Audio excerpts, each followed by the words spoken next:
We live. Welcome to the GottiShow. I ain't been live in a minute. I want to say this to my subscribers. I will be taking a lot of my content, or I will be putting a lot of my content on Patreon for the time being because, you know, I'm gonna keep it real, man. You know, ever since I got demonetized, man, y'all niggas ain't been showing love, bro. Like, but it is what it is. I ain't mad. You know, I'm just going to, until I get back monetized again, I'll be on Patreon with a lot of my pre-recorded videos. I will be doing live streams. So I want everybody to please support the channel. Make sure y'all like, share, subscribe, and please support the Cash App, man. Donate to the Cash App. I will be doing live streams. Oh, shit, I'm playing 2 videos. Sorry about that. Please donate to the Cash App. $Bulletz Gotti. You know what I'm saying? We putting out great quality content. But, you know, for now, you know, like I told y'all, a hating-ass dude took my monetization. I will be back monetized, but right now, we not monetized. Support the Cash App, man. Support the platform. If you rock with the platform, support the platform, man. Hit the Cash App, $Bulletz Gotti. Support the platform. You know what I'm saying? Please donate, man. Donate, subscribe, like, share, you know, donate, man. You know what I mean? I got a threshold.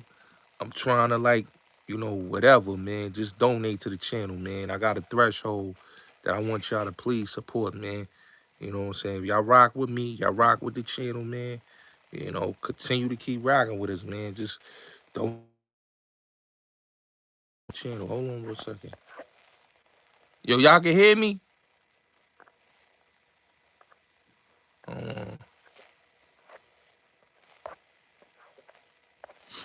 Sorry about that. Yeah, for everybody that support the platform, like I said, man, continue to keep supporting the platform. The Cash App is pinned. $Bulletz Gotti. You know, support the channel.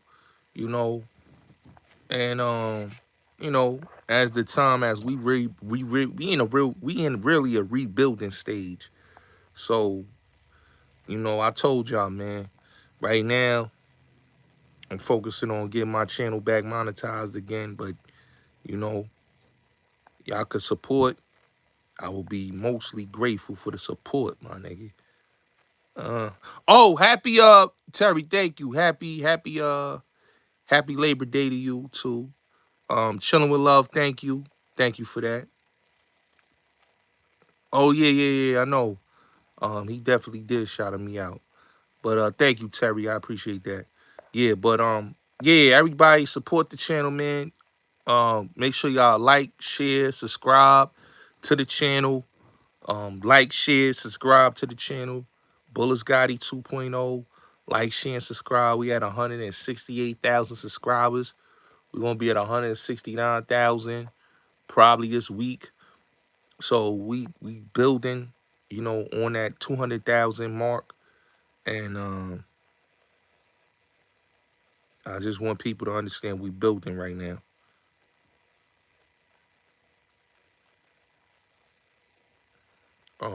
So everybody, please like, share, subscribe, and support the platform. And all my new supporters that's coming to the channel, make sure y'all like, share, subscribe also.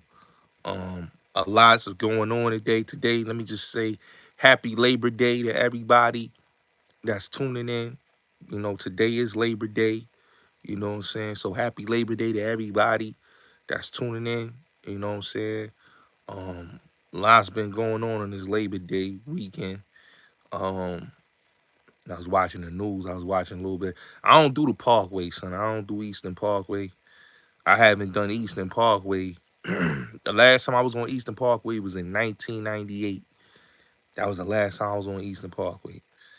So I don't really do Eastern Parkway too tough. You know what I'm saying? I don't really like the environment. You know, today, like um I was looking at the news. They said like 5 people got shot on the parkway. So it's always some craziness on that parkway, my nigga. So anybody that's on that parkway, be safe. You know what I'm saying? Make sure y'all make it home to y'all families, man. And me personally, I just can't do that, man. You know what I'm saying? I just can't do that. You know, it's that's too much. You know what I'm saying? You going in. And the funny thing is, my aunt, God bless the dead, my aunt and my grandmother know the people that originally started that, the the the whole parade and shit. So, but yeah, man, be safe out there, man. That's all I can say, man. You know, ain't it's very dangerous. You know, to be playing around out there, especially when you got dudes that's out there looking for beef, looking for drama on Labor Day. The only parade that I will do, I'm not gonna lie, is the African American Day Parade in Harlem. That's the only parade I'll do. But as far as like going to Eastern Parkway, nah, I can't do that. That's too much gun smoke. You know what I'm saying? You dealing with too much gun smoke, too much drama. But yeah, salute to everybody that's tuning in. Let's get into it. I want to say God bless the dead to R.I.P. the Fatman Scoop, who passed away um this weekend. Or he died Friday. Um Sorry to hear that. That's a real terrible loss, especially for Harlem, because you know he's a Harlem legend. You know what I'm saying? Definitely one of the, like when you talk about Harlem and you just talk about that hype music, you know, that came from the likes of, you know, Hollywood and Lovebug Starsky, and then after them, you get the Brucey B's, you know, you get the Ron G's, you know, the Boogie Blacks, the Kid Capri's, you know, and you know, the Fatman Scoops who come out of that camp, you know, because a lot of people don't know he started with, you know, Teddy Riley and Gene Griffin, you know what I'm saying? So, you know, real big history right there. You know, it's sad to hear that, man. Only 53 years old, man. You know, only 53, you know. So that's a real terrible loss, man. You know what I'm saying? Give your people, I always say, man, give your legends they flowers while they still here, man. You know what I'm saying? That's what I love to do, man. Because a lot of people don't give their legends they flowers while they still here. You know what I'm saying? They rather give it to them while they deceased, you know. That's just, you know, watching that video was one of the most depressing videos I ever watched, man. You know, he was performing and then just fell out and passed and died, my nigga. Like, doing something that he loved, man. He was telling the crowd to make some noise, man. Doing something that he really do love, man. And to pass away like that, you know, performing, man, that's a tough way to go out, man. You know what I'm saying? That's a tough way to go out, man. That's really a tough way to go out, man. You know what I'm saying? And it's just sad to hear that, man. You know, um, I know for the people that was at that event, man, I know that's tough, man. You know, to see the man collapse and die right there, man, while you watching him perform and do his thing, man. That's sad, man. You know what I'm saying? That's why they say health is wealth, man. We gotta start taking care of ourselves, man, as people, man. You know what I'm saying? Because you never know when you're going to go, man. You know, it's real, man. A lot of brothers is getting strokes at just 50, man. 50 plus, they getting strokes and heart attacks. You know, they already say the black man expecting rate in America, and this is facts. They say the black man's expecting rate, if he lives long, is 63 years old. You know what I'm saying? So that means if he don't make it through 63, that he's expected to die by in his 50s. So that's a real sad situation. You know, so health is wealth. Take care of yourself. Take care of your body, man. You know, you gotta take care of yourself, man, because Like they say, your expecting rate is not to live long, man. You know, your expecting rate is to live like Fredro Starr says some real shit, man, on Vlad TV, man. The party is over, man. You know, which is real. The party is over. You know, a lot of people don't understand that, man. You know, you want to still party, man, but it's over, man. You can't live the same type of lifestyle that you lived when you was younger. You know that's why they say, man, get on the alkaline water, take your vitamins, take your medicine. You know what I'm saying? Sea moss, whole lot of things. You know, holistic. You know, sometimes we gotta be holistic, and I'm gonna start talking about that on my Patreon. You know, I don't really want to talk about that on YouTube because you know, YouTube you can't really get into all that because I lost my channel talking about stuff like that. You know, I've been flagged before talking about a lot of stuff like that. So I will be going to Patreon discussing a lot of those topics because you know, YouTube is not really too friendly on them type of topics. But like I said, man, you gotta know how to heal yourself, man. Heal yourself from this shit, man. That's real, you know. But yeah, salute to everybody, man, that's tuning in, man. Salute to everybody. Definitely my prayers go out to Fatman and Scoop. A lot of walking, a lot of running. Salute, Mo. A lot of walking, a lot of running, a lot of exercising, a lot of cardio, a lot of drinking water. Sometimes if you gotta fast. Um, so definitely you gotta do a lot of that, you know. Blood pressure, blood glucose.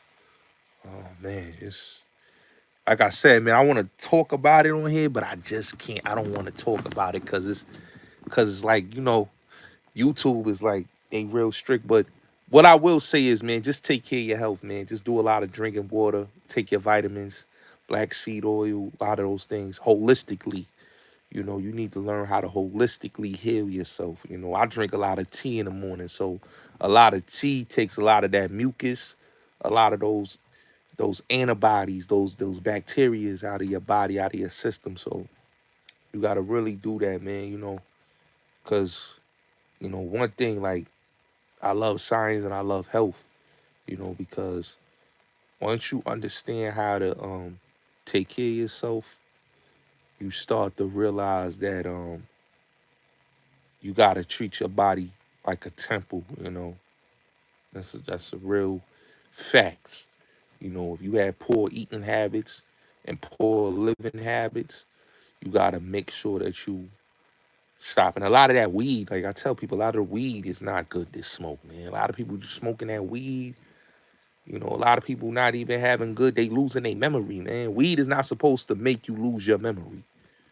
You know, when you start seeing dudes have bad memory losses and they losing their sight, cataracts, and all type of stuff like that, and that is supposed to be a natural herb, natural healer, that means that they putting anything in the marijuana, man. You got to be careful what you smoking. You know what I'm saying? Because a lot of this stuff that people smoking today it's not pure, bro. You know what I'm saying? Like weed used to be pure, but it's not very pure. It's like it's a lot of stuff. You could put stuff under your sink in the marijuana today, man. So gotta be real careful what you indulging in. But yeah, everybody smash the like button, man.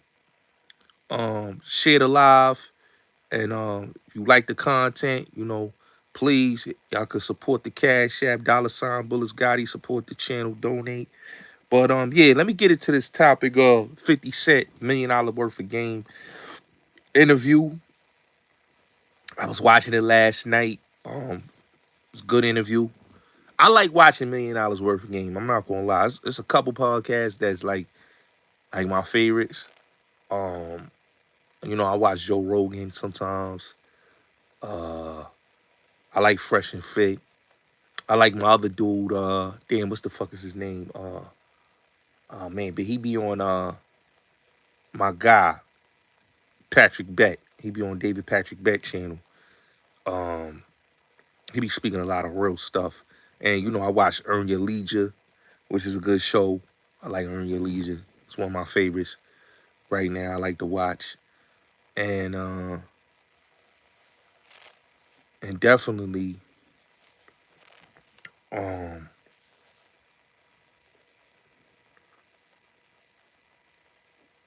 $1,000,000 worth of game is like one of my favorites also, you know.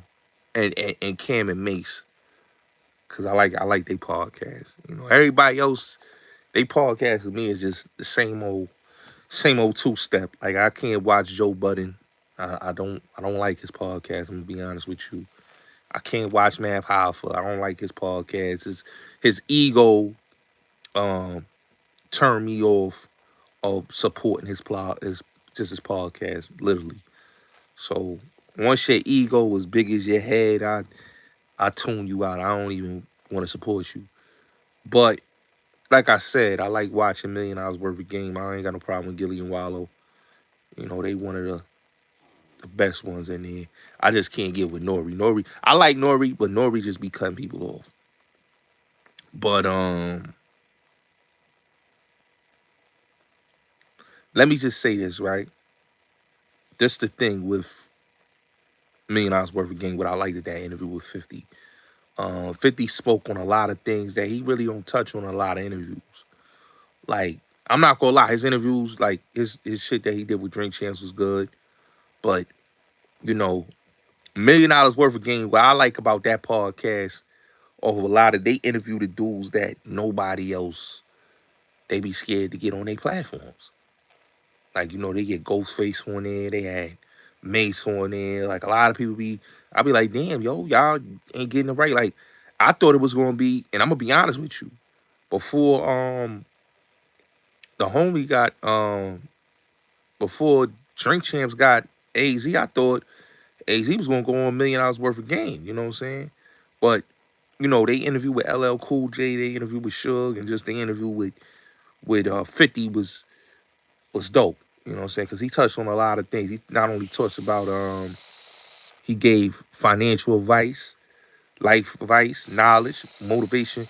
Fuck the rap shit, the beef shit, because everybody want to hear that. But, you know, I love, one thing I like when I listen to interviews, I like hearing about the financial. I like hearing, like, even when I watch Club Shay Shay with Tyrese, you know, and LL, like, those were, like, great. Because everybody talk about Cat Williams. I don't care about a nigga and his got his panties in a bunch talking about niggas. I like to hear an interview, because Club Shay Shay one of my favorites also. But I like to hear when a dude is talking about real issues on the interviews. You know, I'm waiting for Nas to come on there. I'm waiting for Nas to come on there. That'll be dope. You know what I'm saying? And Bag Fuel is another one I like also. But with the 50 Cent interview with $1,000,000 worth of game, he touched on a lot of things. You know, he spoke about the Rick Ross. He spoke about Dame. I was surprised he talked about Dame on there, but he talked about Dame on there. He talked about being blackballed, because he was blackballed, and now he broke in Hollywood. And the funny thing about the blackball thing is, you know, a lot of people get mad and say, yo, why 50 is the way he is. But when you blackballed by a record company like Murder Inc., right? And they the toppest dudes in the game, right? And y'all all come from the same area. Y'all don't, like, he's from South Jamaica. He's from Jamaica. Irvin them is from Hollis, right? But Preem is from 50 neighborhood, Jamaica, right?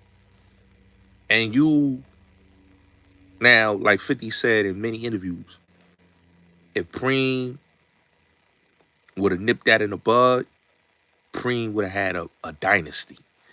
Cause you get Irv in them, you get 50 in them, John them, which would have been big because that's all Queens. So you keeping Queens in pocket. But, you know, like I said, egos, a whole lot of other shit got involved in that. You know what I'm saying? Now, if Black Just was alive, I don't think that none of that would have transpired to what it transpired to. But because Just got killed, he got murdered, he died, it ricocheted to what it ricocheted to. But if Just did not get killed in 99, and he would have lived, that situation would have never went to the levels that it went to. It probably would have been squashed and it would have been nipped in the bud. It never would have transpired. Jury getting taken, the stabbing in Hit Factory, the shooting of 50, the blackballing, none of that would have happened. You know what I'm saying? Because Just was 50's big homie, you know, and being that he was his big homie and Preem was his right hand man, he was Preem's right hand man, that would have got squashed. You know what I'm saying? Just off of the strength of the respect he had for Just. You know what I'm saying? Because that's his man's. You know what I'm saying? They both, you know what I'm saying? But you know how it be. You know how the streets be. You know what I'm saying? But it was a sad situation. You know what I'm saying? What happened. But what 50 said in the interview, it was real. You know, him getting dropped by Columbia was the greatest motivation in life because he had a $50,000 advance from Columbia. Album never dropped. They pushed the album back. He hustled hard, doubled up, sold the album, made money off of the bootleg, the other album on the street, and made that money, double that money. He had like he had a quarter M on him. So he was good. And plus he was ghostwriting. He made money off of writing for Puff and many others. So he was doing financially right for himself. And then with him getting the deal that he got with Eminem, which changed his life, he was living in modestly, paying rent, living in an apartment. You know what I'm saying? I like when he tell a story about him living in an apartment while he was on tour. He didn't even buy the mansion in Tyson yet. He didn't buy the house with in Connecticut. He was still living a modest life. You know, that dude is a small businessman. Say what you want about 50, small businessman. You know what I'm saying? The man he's a hustler, you know? He's a hustler, so you gotta respect him. You know, you gotta respect him. And that interview was a great interview. It's something that people can listen to and absorb a lot of game from, you know, because the man got a lot of finesse and a lot of game. And not a lot of people got game and finesse like how 50 do. 50 just got finesse and game, you know, and he great at the game that he got. He could, you know, really get you right as a boss because he's a boss, you know. Like a lot of dudes like Rick Ross and all that, man, like, come on, bro. Stop the nonsense, bro. You know, like, the thing with Rick Ross is, right, Rick Ross' biggest artist was Meek Mill, right? Rick Ross has been on a decline for a couple years now, you know, musically. He got the businesses and all that. He got the Wingstop. He got the Bel Air. But when you talk about, like, success into what he's doing in the game, he's not at that level like a 50. This man got a whole movie studio. He wrote books, bestsellers, 50th Law, the last book he did. Like, he got like 3 bestsellers. Seriously. Price of Weight was the first one. And then it was 50th Law. And then the last one he did. So 50 just been a dude that's a marketing genius. You know what I'm saying? Rick Ross just can't, all that, he beefed with 50 and it never helped him. I could see if somebody beef with somebody and it helped them, but dog, this 50 while him and Meek was promoting that album and it flopped. How you gonna diss the nigga in the album flop, bro? That's the thing I don't get with these dudes. Like, you had an album, you thought the album was gonna sell, and it didn't. It didn't sell like how he wanted it to sell. All the promo runs, all the interviews he did, all the talking about 50, all that, it just didn't help him. So I kind of understand where 50 was coming from in this point. There's nothing wrong with a brother, you know, doing mowing his lawn and doing his lawn and all that. But when it comes to, like, that big dog status. Nah, 50 is definitely miles ahead of Rick Ross when it comes to that. 50's almost a billionaire. He already touched a Billy before, so almost, you know. So he already been in that conversation, with the puffs, with the Jay-Z's, with the Birdmans, with the people like that, the Kanye's, 50's on that level. Rick Ross not on that level, nah. He's, he got money, but he ain't a big dog. And that's what people got to understand. You talk about 50 like this nigga said, oh, 50 broke. How 50 broke? And he got the biggest show on motherfucking TV. Power. Power's the biggest show on TV. I ain't a broke dude if a nigga got the biggest TV show on Stars. Come on, man. Got the biggest television series on Stars. He's making a lot of money over there. So that was an asinine, stupid statement to just even make. But hey, people just say anything. God bless you. God bless you. It's an asinine, stupid statement. Everybody that's coming in the chat, man, make sure y'all smash the like button. Subscribe to the channel. Share this live. Support the channel. Donate. $ Bulletz Gotti. The Cash App is pinned it. Y'all fucking with the content. You know what I'm saying? Make sure y'all donate so a nigga could deliver y'all more content right now. You know what I'm saying?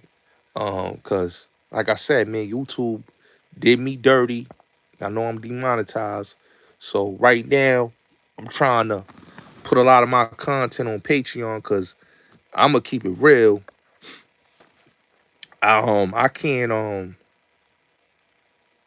keep doing because this is the thing with creators. This is why a lot of creators get frustrated with YouTube, right?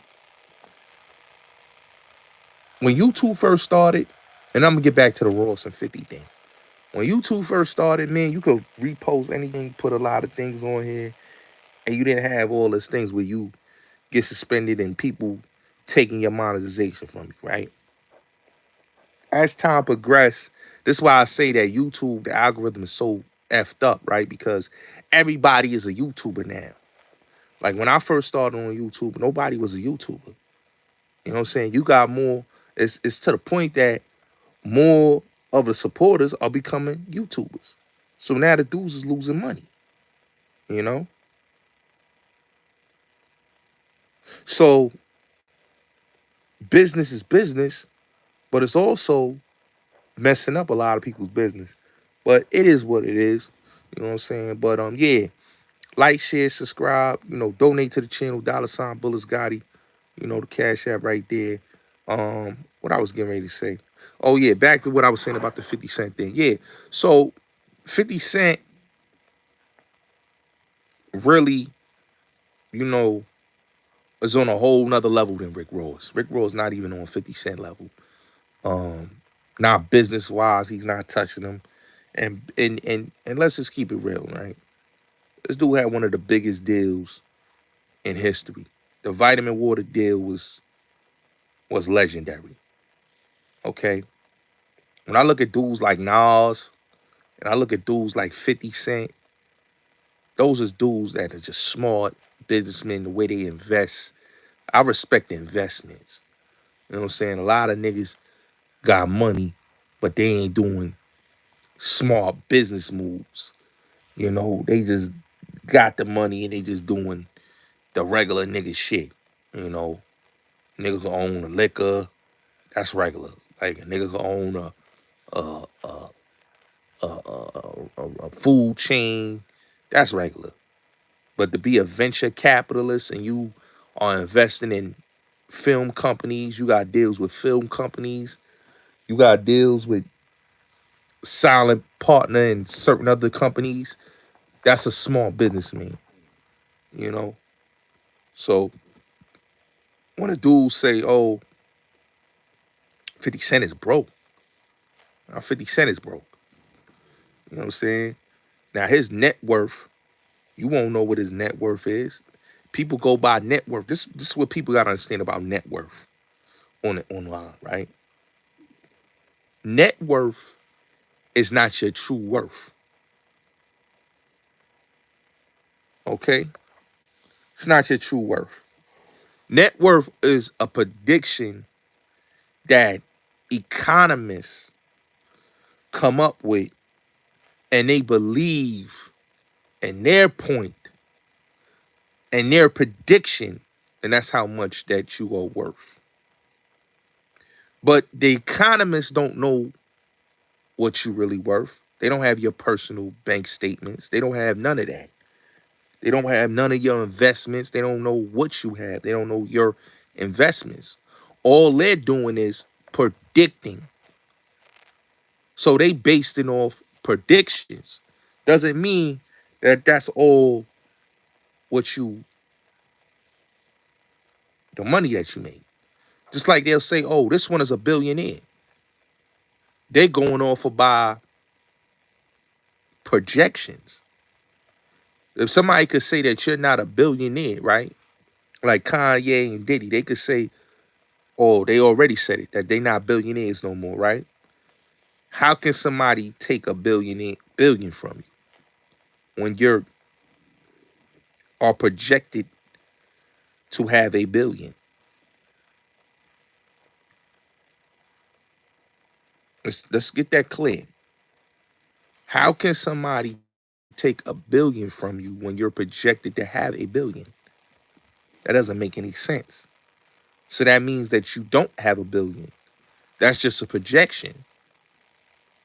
Because nobody can say, well, you're not a billionaire no more because of this projection.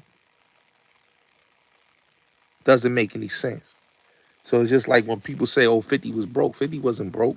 What he did was what any other businessman do. He filed what he had to file with the IRS, and he's getting his money back. You know?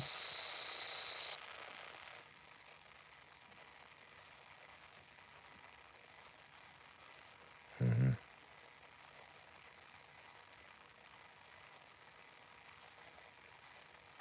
You know?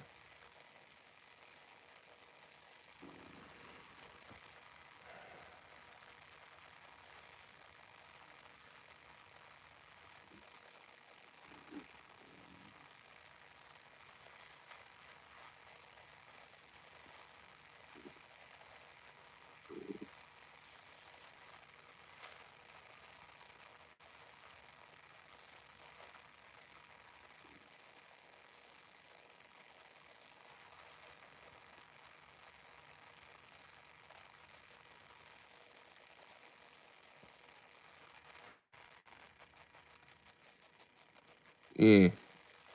So they projecting what they feel is what you made. You know? I can't say that man got prop money. I cannot say that.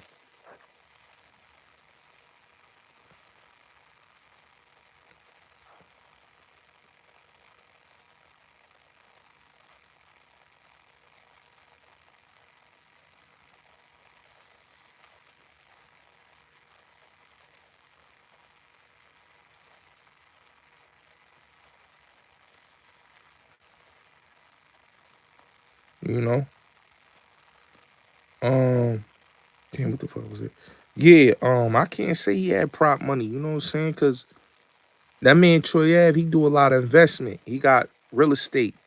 So I can't call a man and say he's fronting and that he don't got what he say he got. You know what I'm saying? I can't say that about a lot of people.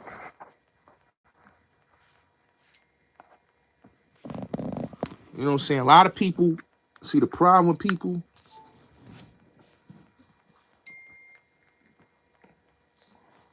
You know, a lot of people don't understand. People be fronting, man. But everybody, when you see a person's how he moves, business wise, you can't say they fronting. You know what I'm saying? Now it is people that be out here do be hummer stunting all the time.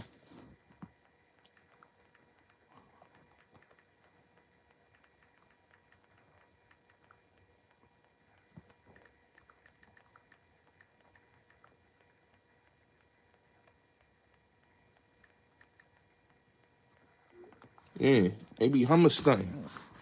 But, you know, once you see how a person move financially, how they move with business, it is what it is. I got some new, listen, next week, I got a surprise. I bet.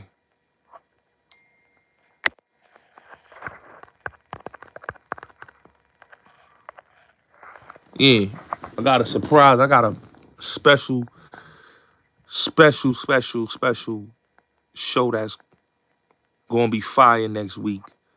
Um, we record it next week, Monday, so that's gonna be a legendary thing.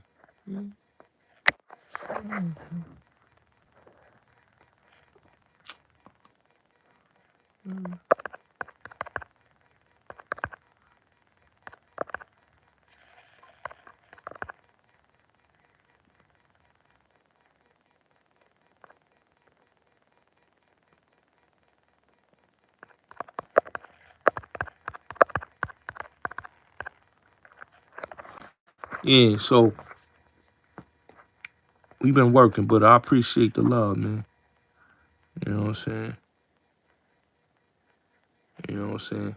But next week we dropping some. We gotta. Next week we working on something. That's all I'm gonna say. We working on something, man. You know what I'm saying? Next week. But I appreciate that y'all fucking with the product shit. You know what I'm saying?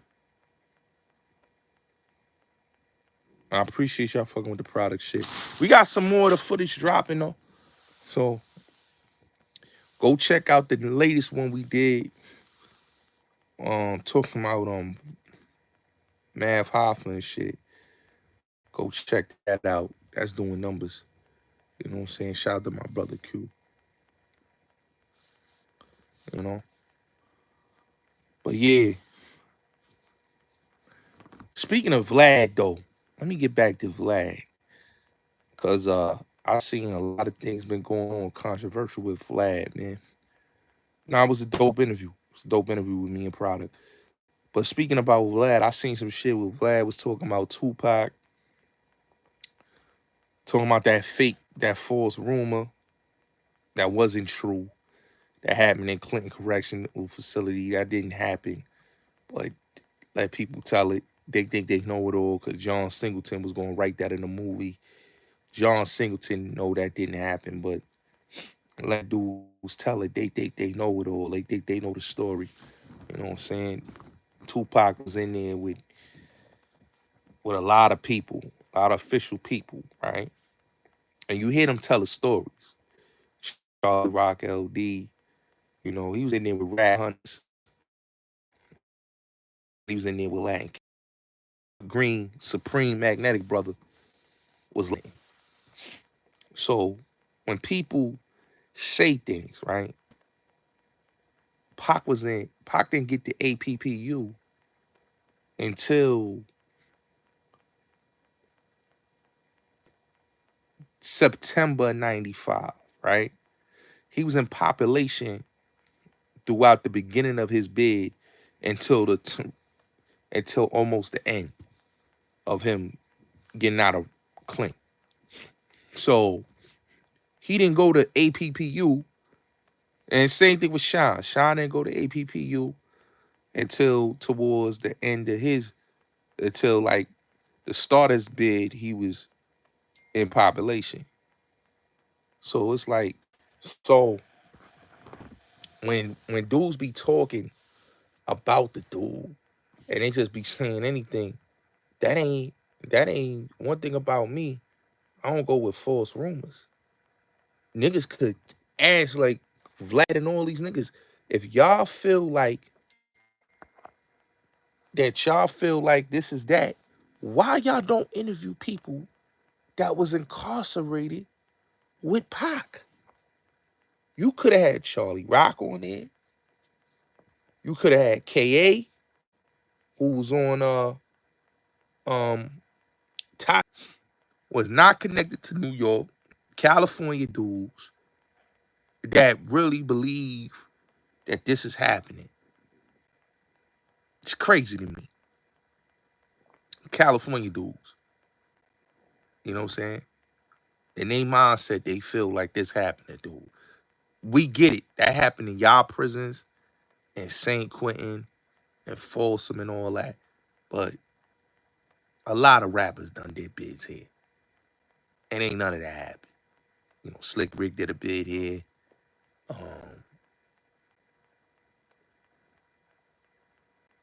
Sean, ODB, you know, Prodigy, Ja Rule. The list goes on. You know, you got more groupies than you got dudes that want to harm dudes. It is what it is. A lot of dudes love them. You know, yeah, you got the dudes that don't like them. Then you got the dudes that do like them. So when dudes make the assumption that, oh, Pac got, you going with a Wendy Williams rumor that wasn't true. And Wendy Williams got that from the dude that she was dating at the time that was in tune with the streets, that was affiliated with that side. So, hey, it is what it is. But, yeah, make sure y'all smash the like button, donate to the channel, $ Bulletz Gotti. You see the Cash App link pinned it in the chat. I got to get to this $100 threshold a day, man.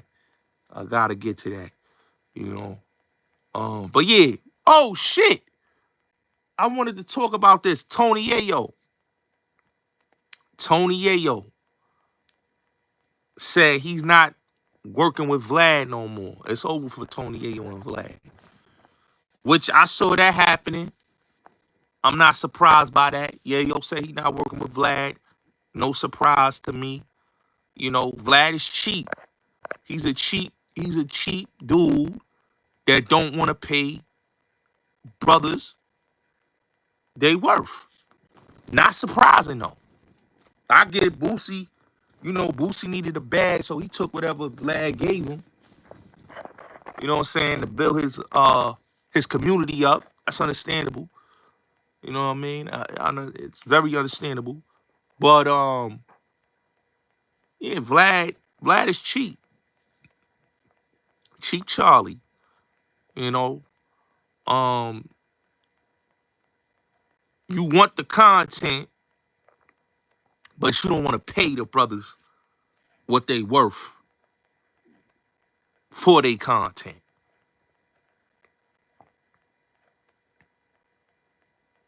Like, you wanted to interview Poe, but you didn't want to pay Poe for what he was worth. Poe is deserving of a lot more money that you wanted to give him. How do these dudes be expecting that? These dudes supposed to come up there, you give them a little band. Like, what? You being cheap. You either pay a brother what they worth or let them do their own thing. Because that's cheap to me. Vlad got all that money. He run around, he wearing Louis Vuitton, Gucci, Cartier glasses. He driving foreign cars. You know, he got high-level security and all that. You done turn a $300,000 lawsuit money to a multi-million-dollar business.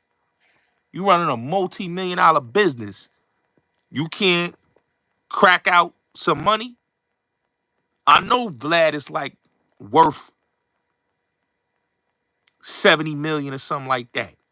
50 million, maybe. You know? And you can't crack up and give a dude what they worth. Dudes be corny, man. You know what I'm saying? But that's what happens, man. You got these culture vultures, man. Culture vultures. Let these dudes in the culture, and they don't want to crack out. They don't want to crack up the money. You want to hear the stories, but you don't want to pay. You know? I don't blame 50. Set your man out. Give your man 50 million, 5 million. That's how you do it. That's a real homie. That's a real homie. That's a real homie. That's a real homie. That's a real homie. Shout out to the homie Kenny Parker, man. Kenneth Parker, man. Shout out to you, homie. I saw that cash at. You know? But Yeah, that's a real homie, man. A lot of these dudes don't be real homies. You know, they don't be real homies. They come off and they always saying that they want to interview, but this is why I say, man, a lot of you black podcasters need to step it up, man. Stop allowing Vlad. You see me? You see why dudes respect me and my platform? And they come on my platform or they come on my partners, me, Q Butter platform, is because we about this culture. Shout out to my brother Q Butter. Shout out to me. We about this culture. That's why we got the interviews that we got. You know what I'm saying? If you look, that's why I had the Sean Branch interview before Vlad, nigga. I got it before Queen's Flip. I got Sean Branch on my platform. Why? Because niggas is authentic. You know what I'm saying? We about this culture. But these other dudes, they not about this culture. It's about the money that they gonna make off the content, but they don't want to kick up the bread for the dude that's on there for the content. They not paying for the dude's flights. They not paying for the hotel. They not doing none of that. Vlad is a cheap Charlie dude. Poe, you wanted Poe's story, but you couldn't give Poe the money that he wanted for his story.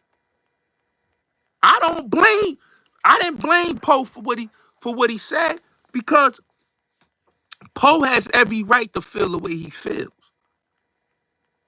Poe has every right to feel the way he feels.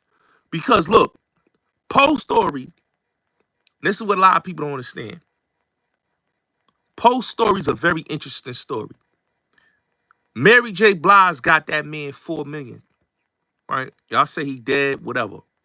It is what it is. He dead, living, whatever.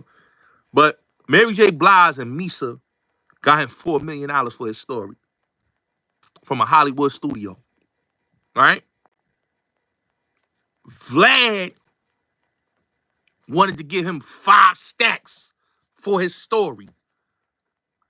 Mary like, 5 stacks?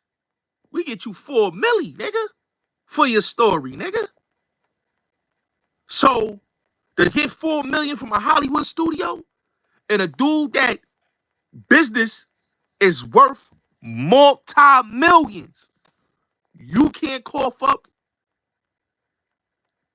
$1 million for him?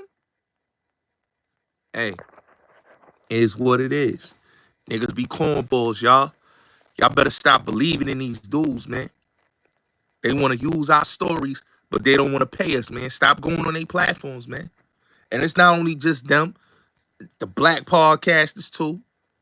We calling y'all out too with y'all lame ass interviews, like Joe and Mav Hoffa. You know what I'm saying? Lame ass interviews, man. Black culture vultures. Those is black culture vultures right there. Black culture vultures. Yeah, you know. I gotta start charging these dudes, man, because you know what it is with a lot of these dudes? It's like you support these dudes' platforms, but then you start seeing, oh, y'all niggas eating and y'all not supporting. You know what I'm saying? And the ones that I rock with, y'all gonna always get the freebie from me. But the ones that's, you know, y'all don't get nothing from me. Y'all probably won't even get a high from me. Let's just keep it real. It is what it is. Because if you diss me and then you want me to come on your platform, nah, nigga, you gonna have to cough up some cha-ching, nigga. It is what it is. I can't be on a nigga platform that violated my name, bro. You know what I'm saying? I believe in that, man. A lot of these podcasters, man. I said that on Beat 139. I don't know if niggas ain't hear me or they must, because my cousin was gonna be my booking. He was gonna be my booking agent. You know? So before he got snatched up, by the U.S. Marshals, me and him already had it set that like, yo, my next couple of interviews, if I don't know these niggas and I don't got a rapport with them, they gonna have to pay Sosa, and that's how we gonna eat. You know what I'm saying? If you want an appearance from Bulletz Gotti. But Sosa got snatched up, so I had to just, work on my channel and work on the podcast. Shout out to my brother Q Butter, Rapmatic. We the next. I'm gonna keep it real with you. I don't like to toot my own horn, but I feel like the Bulletz Gotti show and Rapmatic is the new wave right now. As you can see, look at the product interview. Look at everything we have done. We showing y'all the game, man. You know what I'm saying? Look at what we did on Clubhouse. You know what I'm saying? Look at the legendary things we did on Clubhouse. You know what I'm saying? Like, that's why when Hassan Campbell be trying to talk shit, like, nigga, you could have been, this is why I don't fuck with Hassan, right? And that's why when a nigga did his interview with the nigga, old boy, y'all know who I'm talking about. The nigga, I think the nigga name is Kilogram or something. So he's doing an interview and he discussing me, and then he said something about, oh, Bulletz Gotti is delusional. The only delusional person is you, Hassan Campbell. And I'm going to explain to y'all why Hassan Campbell is delusional. Because when I asked Hassan, right, to come on the platform, he shitted on a nigga. He flaked on a nigga. He did some flaky shitting on a nigga, right? How can a nigga fuck with you when you looking out for a dude that you consider a friend, right? And a partner, like a business partner and a teammate, and you being a team player, and a nigga shitting on you, not telling you shitting on you, but he really shitting on you because he don't believe in what you selling him, right?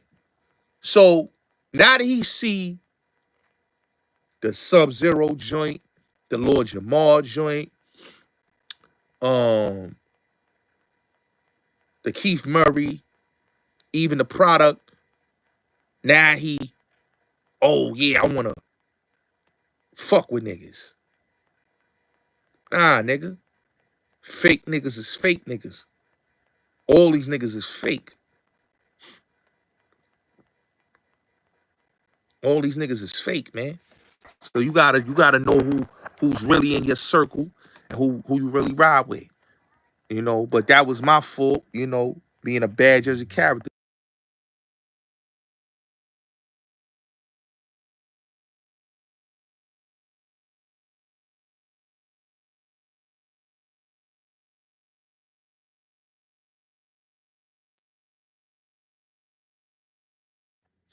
Yeah, so you really gotta know who's in your circle and who's in your corner, cause a lot of people be fake, man. It don't be real. It don't be real love, man. Niggas don't be genuine, man. Niggas don't be genuine. Hassan is not a genuine person. His thing is he wants to be the HNIC, the head nigga in charge, man. And sometimes you gotta just weed niggas out. Like I was kind of laughing, like at a lot of things. Nigga be delusional, nigga, man. You know what I'm saying? I ain't a delusional nigga. I just know, nigga, you's a sucker, and a sucker's gonna always be a sucker. And it is what it is. That's why he got snaked by mad niggas. You know?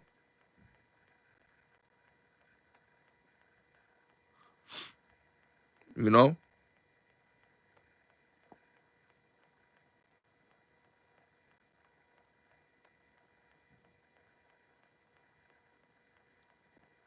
You know what I'm saying?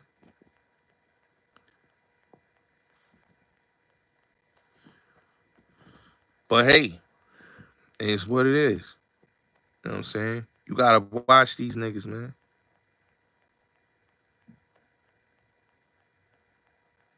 You gotta watch these niggas.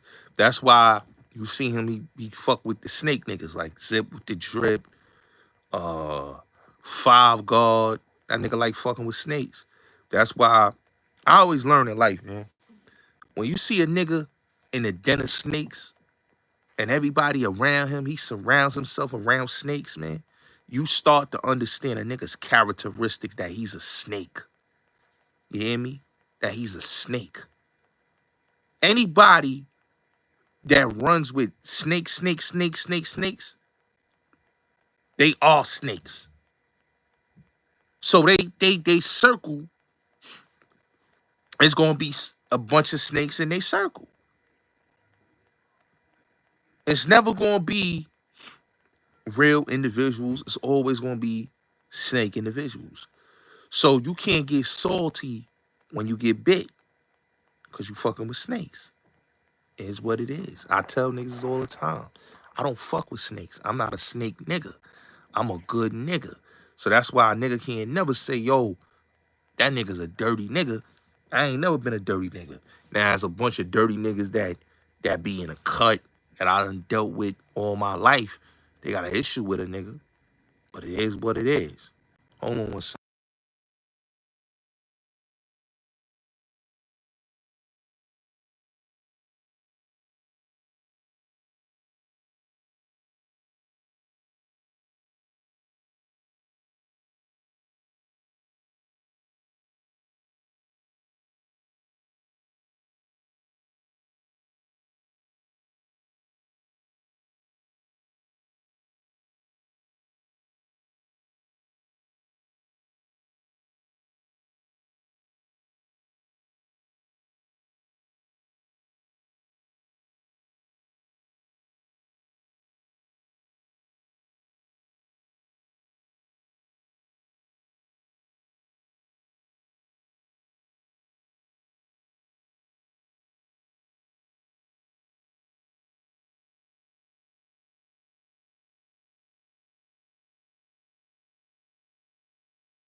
Yeah. It's talking real spicy about Davies. Yeah, I saw that. I saw that shit. You talking about the nigga Relly. Listen, man. I'm gonna keep it real with you. Homie was signing the nigga East, some shit like that. I try to tell niggas, man, like, you gotta look at certain shit, man. You gotta just I don't got no issue with Rel, man, but to be honest with you, man, I don't give a damn about none of that shit, bro. Like all that shit be goofy, my nigga. Like when I talk about certain niggas, like I don't got an issue with Davies, right? Because a lot of my childhood friends, a couple of my childhood friends run with Davies, right? By like 3 of them that I actually grew up with. So I don't have an issue with Davies. You know what I'm saying? I fuck with his music. He a cool nigga. I don't got an issue with him. You know what I'm saying? Like the other niggas you hear me go at, it's reasons why I say the things I say. You know what I'm saying? Because personal situations. And that's why I say the things I say. Because niggas got, characters, flaws with them. But when it comes to East cool nigga. You know what I'm saying? East a cool nigga. know what I'm saying? Face, son. It was yo, I'm gonna keep it real with you, right? Red Cafe and Sean was the two best rappers out of Flatbush, right? Like, I'm talking about like back in the days. Like, them niggas was talking that shit. Like, Cafe talked that shit. Just like Sean talked that shit. That's why I think when Puff signed Cafe, nigga, he knew what he was doing, nigga. He was bringing that Sean Poe energy. You know what I'm saying? They both come out that class. Sean and Cafe come out that class. You know what I'm saying? They're my two, they're my two favorites. You know what I'm saying? With Fabulous, AZ, you know, and Sean Price. They're my favorite rappers from Brooklyn. I'm just being honest. And Source Money. And Most Def. Those my favorite rappers from Brooklyn. You know. But yeah, man. Yeah, it's just crazy. How you doing? Um, but yeah, man. That's crazy though. But yo, Tyrese, man, let me say this about Tyrese. Tyrese been on the money, son. I ain't gonna lie. I like his interview with Shannon Sharp, and I like this interview on the Breakfast Club, and his joint that he did with Angie Martinez, man. Yo, Tyrese, man, that nigga is funny and $1 million worth of game. That nigga's a funny, cool nigga, man. People be shitting on Tyrese, man, but he be dropping gems. Let me tell you something, right? He said some real shit about that Jay-Z and Snoop. He's absolutely right. Jay-Z is not bigger than Snoop. And I'm not, and let me get this clear. Like, Snoop not my guy. I'm a Tupac guy. You know what I'm saying? I fuck with Snoop. Don't get it twisted. I like a couple of his albums. Like Doggy Style, Last Meal, Blue Carpet Treatment. My shit.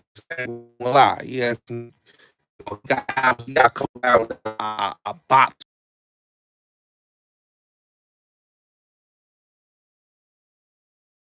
No Limit shit was, eh.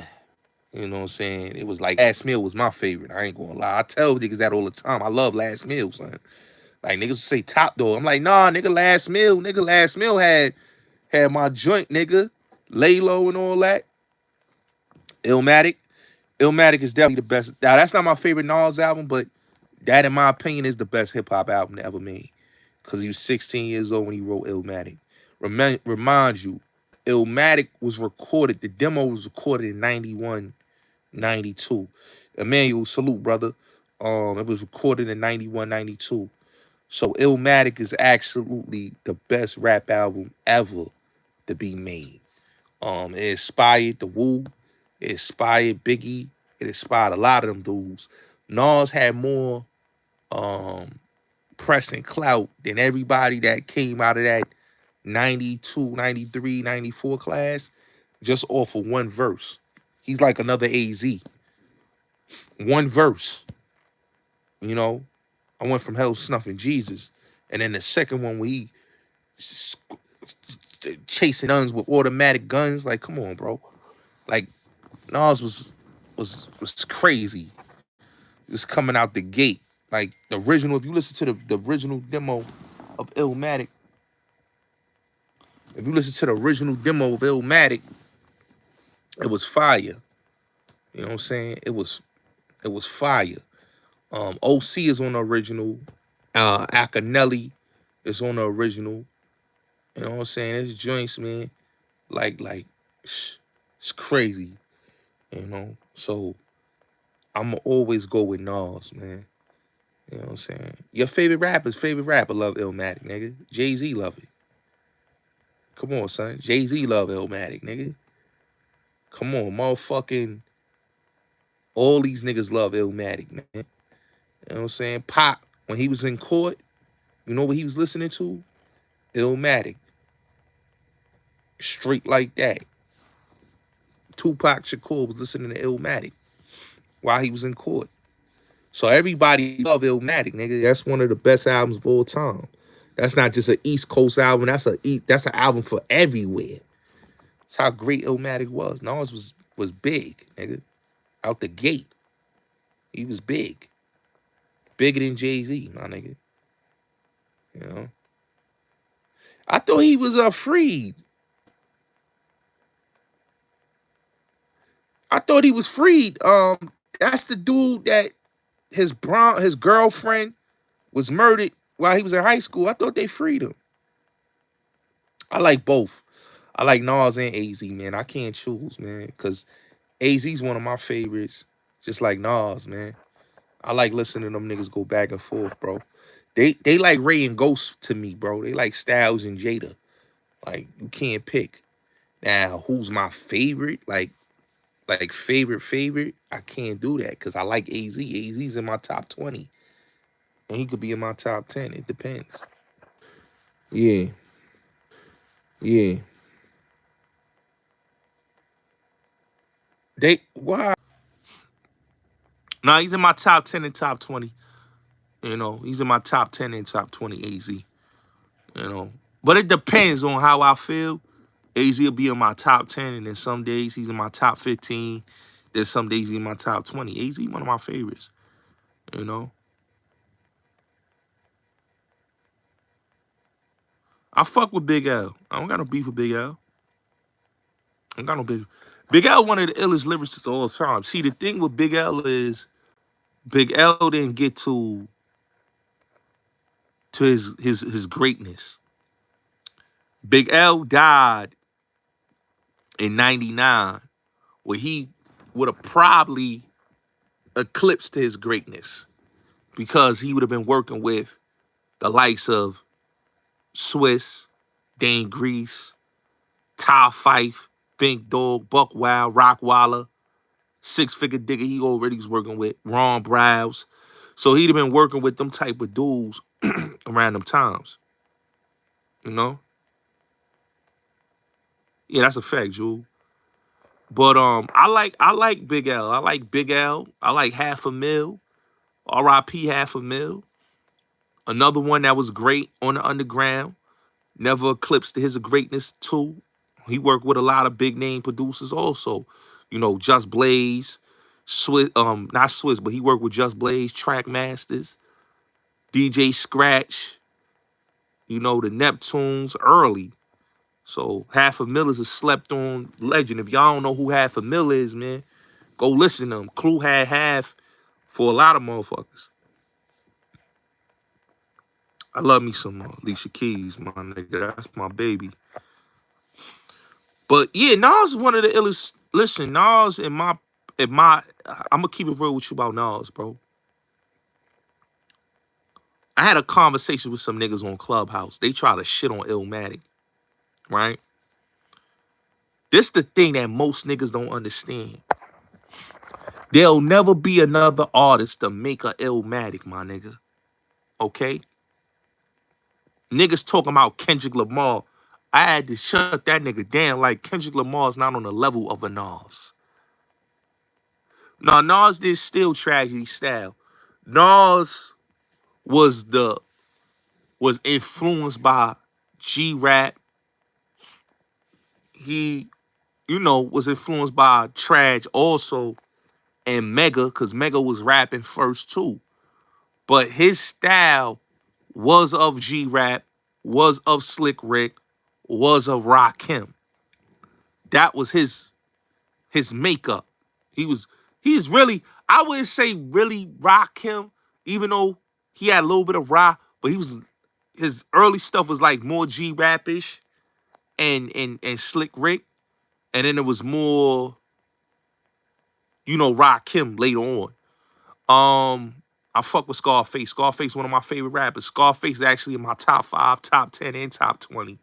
That's my favorite rapper, Scarface. Him and Tupac is like, I listen to them niggas every day. You know what I'm saying? If I'm gonna listen to Face, I gotta listen to Pac. That's my favorite rapper, son. But he never stole, that's what I said, he never stole Tragedy style. He never stole Trag style. He never stole Mega style. He never stole nobody's style. He was influenced really by them, but he was also influenced by G-Rap, Slick Rick, Rakim, you know? So You can't hate on, like, Nas was nasty as a teenager coming out the gate. You know, him and Trash was a teenager just like Nas and Mega. They all was teenagers.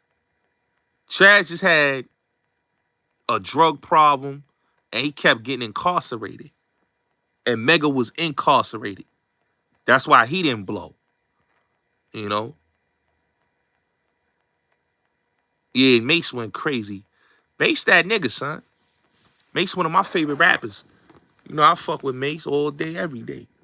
You know what I'm saying? Mase is one of them niggas, man. You know what I'm saying?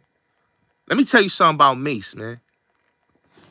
And a lot of niggas don't understand. Mase and a lot of people don't give him his flowers. But Mase was, in my opinion, was close to L, like on a lyrical standpoint, on a mic. What Mase was able to do in Harlem was take niggas to the level that L probably was trying to take him, but he just didn't have the machine really behind him, because you got to remember, L was signed to Columbia same time Nas was. Nas just propelled faster than L, and L album was recorded in 92, 91. So a lot of his shit was dated. Nas shit was just so fresh and so fire and different that's why Nas was like, but L was, he was neck and neck with Nas. Biggie is a great flower. He got a great flow. I'ma just say that. Like skill level, like flow level, Big just had an ill flow. But Nas had a illa just lyrical ability. Nas just is one of the best lyricists of all time. So he got Biggie on a lyrical level. Nas is way beyond Biggie. Biggie's a great MC, but Nas is a great lyricist. You know, anytime a nigga could talk about a gun, anytime he could do a record in a rewind, and like, that nigga's a genius. Undying Love is one of the best. Like, I'm gonna tell you all my favorite Nas records all time. You got Set Up, Shootouts, Undying Love, Favor for a Favor, Family, the intro on Stillmatic, Silent Murder. I could name you a bunch of Nas joints, man, that go crazy, man. Rewind, I Gave You Power, Escobar, that joint Escobar on the Man in Black soundtrack, still go crazy. Taking in Blood, One Mic, You're the Man. Yo, y'all niggas can hear me? Yeah, so yeah, Verbal Intercourse, that's one of my favorites. One Love. Definitely that Clue freestyle. The original Eye for an Eye. The original Eye for an Eye with Ghostface Killah on there. Nas went crazy on it. He was dumping. Like, Nas, I always tell niggas, Nas one of the illest niggas that ever touch a microphone, son. Like, niggas say, yo, Nas whack, Nas boring. I'm like, yo, nigga, y'all niggas ain't never listened to a Nas record but the singles. I know Nas' whole discography, from the B-sides to the unreleased shit to the release shit. That's my favorite rapper. Prodigy is another one. That's my favorite rapper. Prodigy from 95 to 2000. Prodigy was that nigga. Lyrically. Nasty. Prodigy's nasty lyrically. You know what I'm saying? Jadakiss, that's another one of my favorites. You know? That's why I tell niggas all the time, man. Like, they had a battle with, they did a Mobb Deep versus Lox. I like both niggas. I can't go against The Lox or Mobb Deep, nigga, because I like both. I love the Lox when they was on Clue tapes, nigga, with Genovese, nigga, and Mo Money and Casino, nigga. That's how much I like the Lox, nigga. Niggas don't even know. The Lox was a 5-man group, nigga. It was Genovese, Mo Money, Casino, and the Lox, nigga. P, Styles, and Sheik, nigga. That's the original Lox, nigga. That's the Lox in the family, nigga. Know what I'm saying? We Are the Streets, one of my favorite Lox albums. Straight up. Straight up and down. You know, so I tell niggas, like, when it come to the Lox or it come to Mobb Deep, like, that's the shit I like. And then when it came to Rockefeller, oh, Trife the God, that's one of my niggas right there. I fucks with Trife the God, son. Ghostface Killah is my favorite rapper, nigga. You know? The Mase was in the Lox. He was originally in the Lox. He was the sixth man in the Lox. Or he was really the number 5 man. Casino was the 6th man. So the Mase, Mo Money, Genovese, Casino, Sheik, Styles, Jada. That's the original Lox right there. You know what I'm saying? So when you listen to Niggas Done Started Something, or you listen to Uptown with McGruff, or you listen to 24 Hours to Live, nigga, that's the original Lox, nigga. Real talk. Ghostface Killah, one of my favorite rappers. Definitely in my top 5, top 10. You know what I'm saying? There's a lot of niggas like, that's why when niggas get that Jay-Z conversation, I kind of understand what Tyrese was saying about Jay-Z. Like, a lot of niggas got to look at it like this with Jay-Z, right? And I've been saying this on my platform. But everybody gets offended when I say this about Jay-Z, right? Even on Clubhouse, even on YouTube, right? Jay-Z wasn't that guy that he became later on, right? DMX was that nigga. Mase was that nigga. Pac was that nigga. Nas was that nigga. You know what I'm saying? It was a lot of niggas that was that nigga. But he wasn't no better rapper than everybody in his era. No, he was a dope rapper. He had some great lines. You know what I mean? He had great joints, but he wasn't that nigga. Like the way niggas try to make it seem like this, the thing that get with me is that when it come to Jay-Z, it's like niggas lose they, I don't know if niggas lose their mind or niggas is bugged out or niggas just forgot that era or something, because Jay-Z ain't had, and I'm gonna keep it real, why I started liking Jay-Z was because I was a big Beanie Sigel fan, right? Beanie Sigel was my favorite rapper.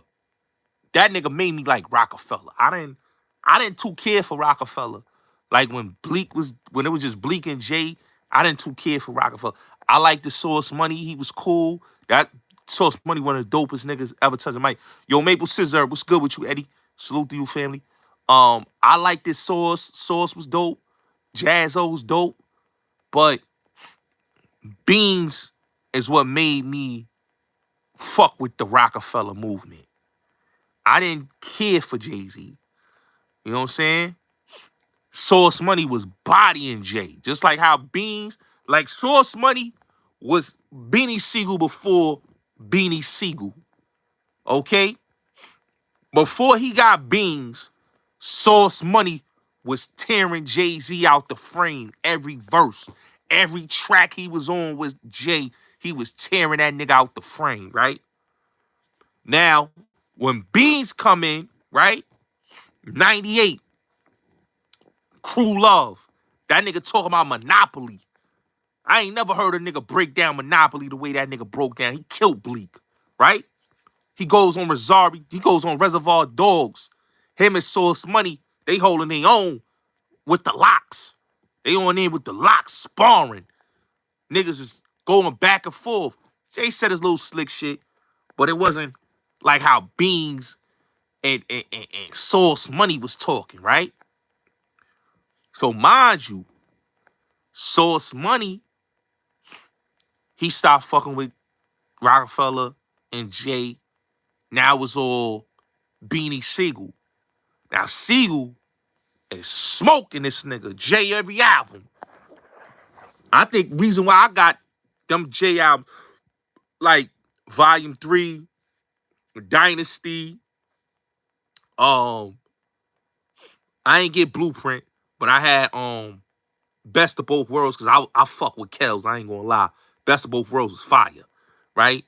But Dynasty and Volume 3, I got those albums because I like their Beanie Siegel, nigga. Beanie Siegel is what made me like Rockefeller. And then when Cam came there, I fuck with The Rock. But what really made Jay-Z who he is was his production, nigga.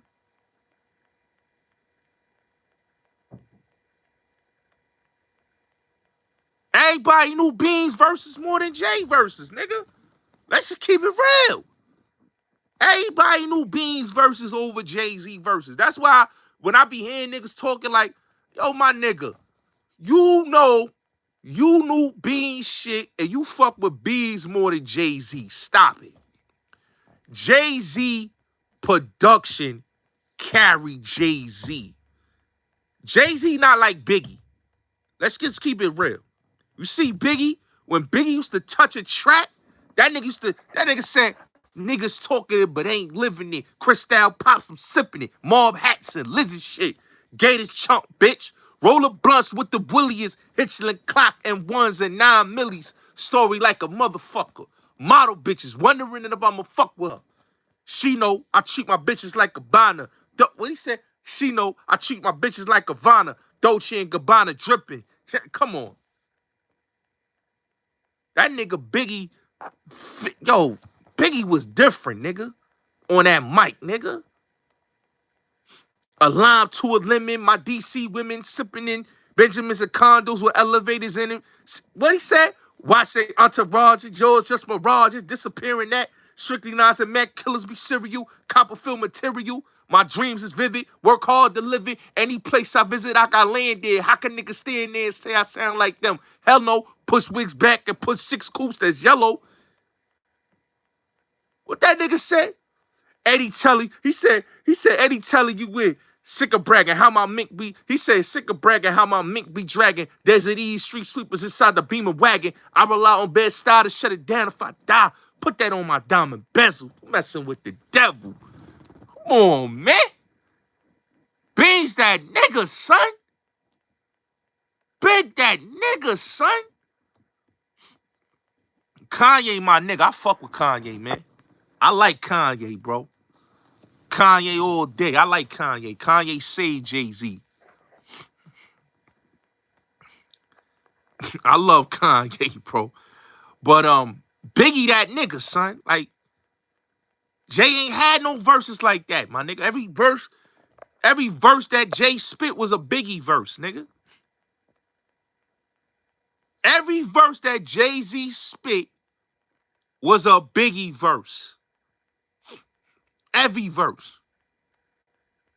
Biggie was that nigga ghostwriter. Let's get that clear. Biggie was that nigga ghostwriter. That's why when I tell niggas like, when it come to like best rappers, nigga, I'ma say Biggie over Jay-Z, nigga, when it come to Brooklyn. You know what I'm saying? But Kanye West, definitely one of my favorite producers. I fuck with Ye. Ye helped out that nigga. And if it wasn't for the nigga Beans bringing that nigga Ye, the fucking Jay-Z, nigga Jay-Z would have never had the sound that he got for Blueprint, my nigga, because that sound was Beanie Siegel sound. Jay-Z took the Beanie Siegel sound, nigga. Let's really talk about it, nigga. Jay-Z took the Beanie Siegel sound and formula. Because that was Beanie Mac's sound. Niggas will say, oh, yo, you hating Jay? No, nigga, I'm telling the facts. That was the Beanie Siegel sound, nigga. You go listen to The Truth. You go listen to The Reasons. You go listen to Be Coming. You go listen to all that. That's the Beanie Siegel sound, my nigga. Jay-Z already stole another nigga's style. My niggas from Camp Low. He stole them niggas' sound. Stole Camp Low sound. And then when he stole they sound, he went and stole the Biggie and Bad Boy sound. You know what I'm saying? Definitely support the channel. Support the Cash App, $Bulletz Gotti. Make sure y'all smash the like button. Share this live. Support. He definitely stole Camp Low shit. OC, my nigga, son. I fuck with OC, my nigga. Jules, that's one of my favorite albums by that nigga. Jules. All day, every day. I was playing that album the other day, Jules by OC. It's one of my favorite. And Word Life. Word Life and Jules, man. Niggas don't fuck with OC, nigga. I don't know what to tell you, nigga. That nigga nasty, son. That nigga's nasty.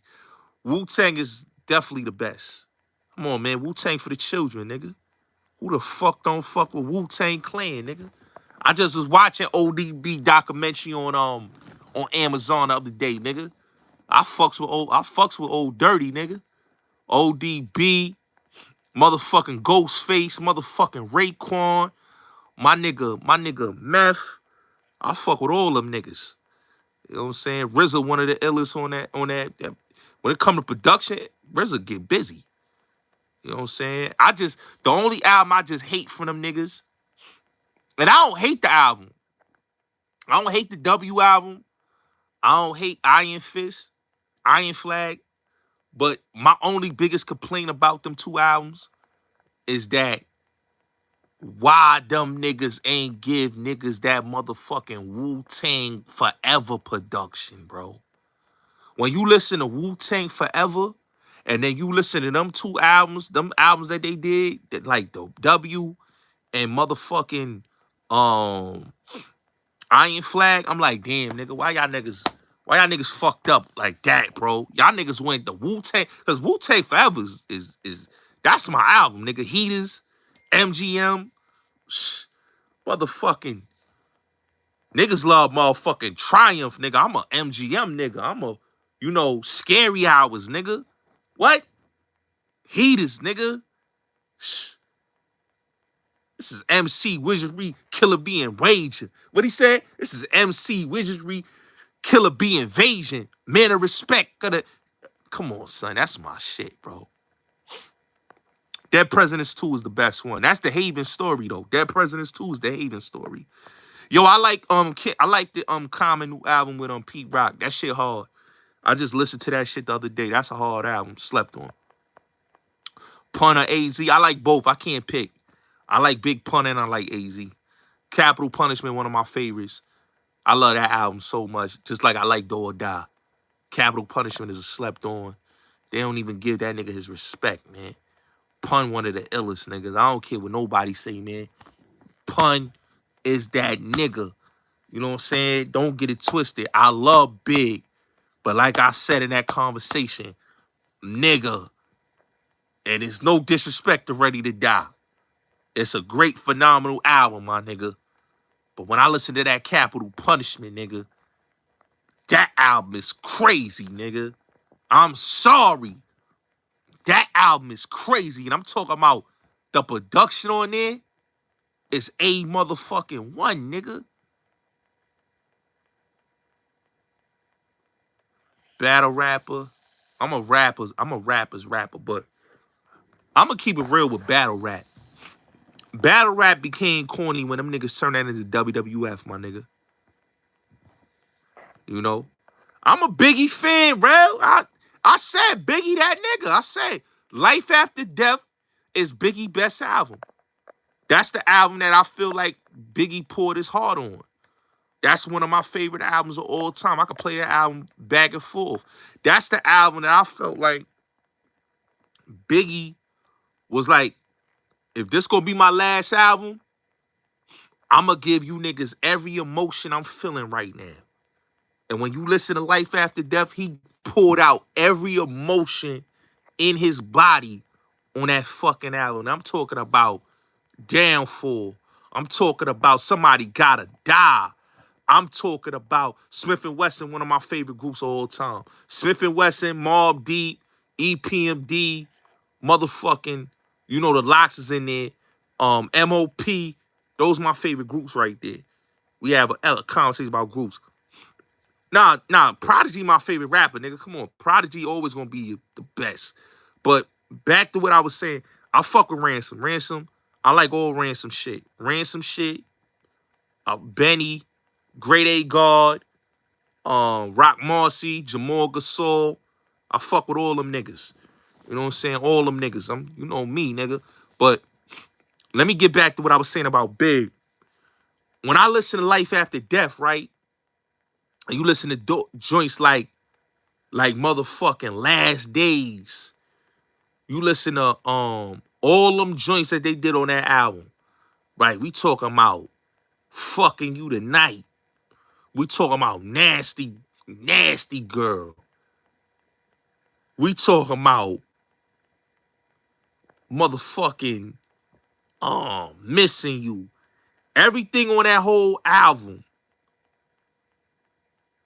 is just eat the bombs. That's why Life After Death is one of my favorite Biggie albums till this fucking day. I don't care what nobody say.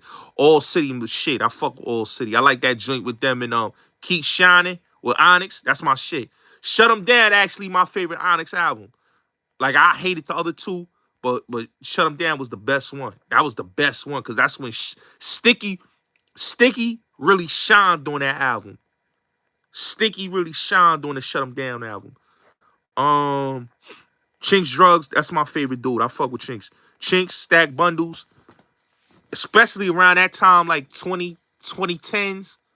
I was listening to a lot of Chinks. I was listening to a lot of, because Max went, and I was bumping Max too.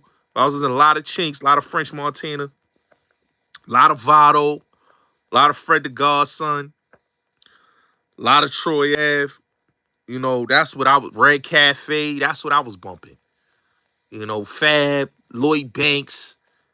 That's what I was listening to around them times. You know, them 2010s. That's what I was bumping regularly. You know. Now, Ransom, all his projects is fire. Raekwon is one of the best that ever spit that street shit. You know, he up there with AZ. AZ, Raekwon, Ghostface, Biggie, Nas, Jada. They up there when it comes to that street shit. Sticky Fingers, one of my favorites. Oh shit, you brought it back. That's you know that's Grab Lover. That's Pete Rock brother. Definitely fire. RP China, definitely. Yeah, yo, I'm telling you, Life After Death is Biggie best album, son. That was like his, the last testament. Like that was like if you read the Bible, that was like Jesus dying, before Jesus dying, that Last Supper, my nigga. That was what Life After Death was. Like that whole album just bangers, nigga. Like that nigga when it got Havoc, he got RZA, he got Premier, he got Clark Kent, Easy Mo B, he had Nasheem on there, Stevie J, KG, R. Kelly. Like that nigga got the best of the best on that fucking album, bro. And it's still to the best of the album, the test of time, the best album ever. Max B is definitely better than Jim Jones. Him and Stack Bundles. Stack Bundles wrote all the fucking Jim Jones shit. Him and Max B, nigga, they wrote all that nigga shit. Some of my favorites. I fuck with Max B all day. Bigger Valley and Stacks was the best. Come on, bro. Definitely RP Chinks. Papoose from 2005. Papoose was the talker and wow at one point. I ain't gonna lie. Papoose was like, he was in that conversation. You know what I'm saying? That's why when I be listening to Mano and I be listening to other niggas from that era, like True Life and Saigon, I'm like, nigga, y'all niggas wasn't in the conversation. Y'all niggas bullied y'all way in hip hop. We know who was in the conversation, nigga. And it wasn't y'all, nigga. It was Cafe, it was Gravy, it was Ransom and Hitchcock, it was Stack Bundles, it was Max B, Pat Poose. That was the niggas that was in the con all day. I fuck with Cool G Rap. Max B, definitely better than Jim Jones. Yeah, Mobb Deep all day. Fire. Banks was my nigga on the mixtapes. Ice Cube best album is Death Certificate and Lethal Injection. I think was it Lethal Injection? Death Certificate. Death Certificate had a day was a good day on there, right? And Lethal Injection had you know how we do it. I think it had. Yeah, don't those my two favorite records by Ice Cube. I ain't gonna lie. Cause I like them beats. Havoc, yeah, Havoc and Kamega, that's gonna be fire. I ain't gonna lie. Oh yeah, yo, send it to my email, counselcartel@gmail.com, bro. Definitely, I'll check it out. Yo, Nasheem is one of the, let me tell you the best producers of all time, production-wise, right? So you got Nasheem, you got Easy LP, you got Buck Wild. We talking about late 90s, right? You got Bink, you got Top Fife, you got Six Figure Digger, you got Dane Grease, you got Alchemist, you got High Tech, right? Those are like, in my personal, like, if I'm talking about like niggas that brought like that gutter sound, the hip hop, not flashy, but just that dark. And Rockwell is another one I fuck with. But those are the dudes that I call like my favorite in production right now. Like when it comes to the big dogs, the big dog producers back in them days, you know, it's always gonna be Track Masters, you know, Primo, um, Pete Rock. I'ma say Kanye, Just Blaze, The Hitman, D Dot, that's D Dot, and that's Ron Lawrence, and that's Stevie J. Um, Definitely you gonna have Scratch. They don't talk about Scratch. They talk about Clark Kent, but they don't never talk about DJ Scratch. DJ Scratch need a lot of respect when it comes to that production. Neptunes, Timberland. See the thing with Swiss, I ain't gonna lie. Swiss, let me say this about Swiss Beats, right? I got a new album coming out. I'm probably gonna be working on it next year or this year. I'm probably gonna work on my album. But let me say this about Swiss, and this is some facts. Swiss Beats, definitely Q-Tip, definitely Trackmasters, definitely RZA, Dilla, Just Blaze, Beat Miners, and DJ Scratch. I'm a fucking Scratch fiend. I fuck with Scratch. Vdon is definitely my favorite. Harry Fraud, A-Rab Music. I like them dudes. Now, let me say this about Swiss Beats. When Swiss Beats first came out, it's just like with Just Blaze, right? Just Blaze took Bink, the Humble Monster, whole style. Swiss Beats, early shit, was Dane Grease. Listen to Swiss shit, and then you listen to Dane Grease shit. And I'm talking about from like 98. Knots is my nigga. I fuck with Knots. If you listen to like 98, 99, 2000, a lot of that shit sound like Dane Grease. That's why Dane Grease had to Swiss his whole shit up, right? Around like the 2000s, Swiss got his own style. I fuck with Swiss. He got his own style. Like I say, like 01, 02, 03, he got his own style. But like the original, like we talk about like 98, 99, nigga, that was all, you could hear the Dane Grease and Swiss's whole sound around that time. Just like with Just Blaze, you could hear Bink whole style with Just Blaze shit. All right, because Bink was the nigga that had that soul shit on lock. And Bink come from Teddy Riley. A lot of niggas don't know that.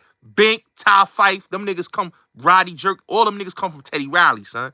Teddy Riley, this is why I fuck with Teddy Riley, son. Teddy Riley birthed some great motherfucker producers, my nigga. Say what you want. That nigga Teddy Riley birthed the best of the best in the industry. That nigga gave you Bink. That nigga gave you Ty Fife.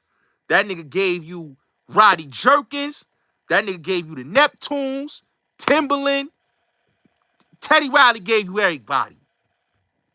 Everybody that you admire as producers, they is Teddy Riley babies, my nigga.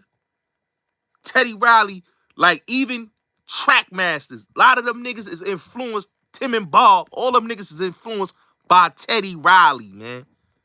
Teddy Riley is the godfather. That's why when niggas say Dr. Dre, I be like, yo, get Dr. Dre the fuck out of here, my nigga. Sorry.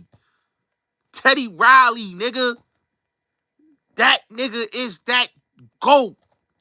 I don't care what nobody say producing. I'm talking about production. If you know production and you know producing and you know who's the GOAT, Teddy Riley needs to be over Dr. Dre. Simple. Eric Sermon needs to be over Dr. Dre.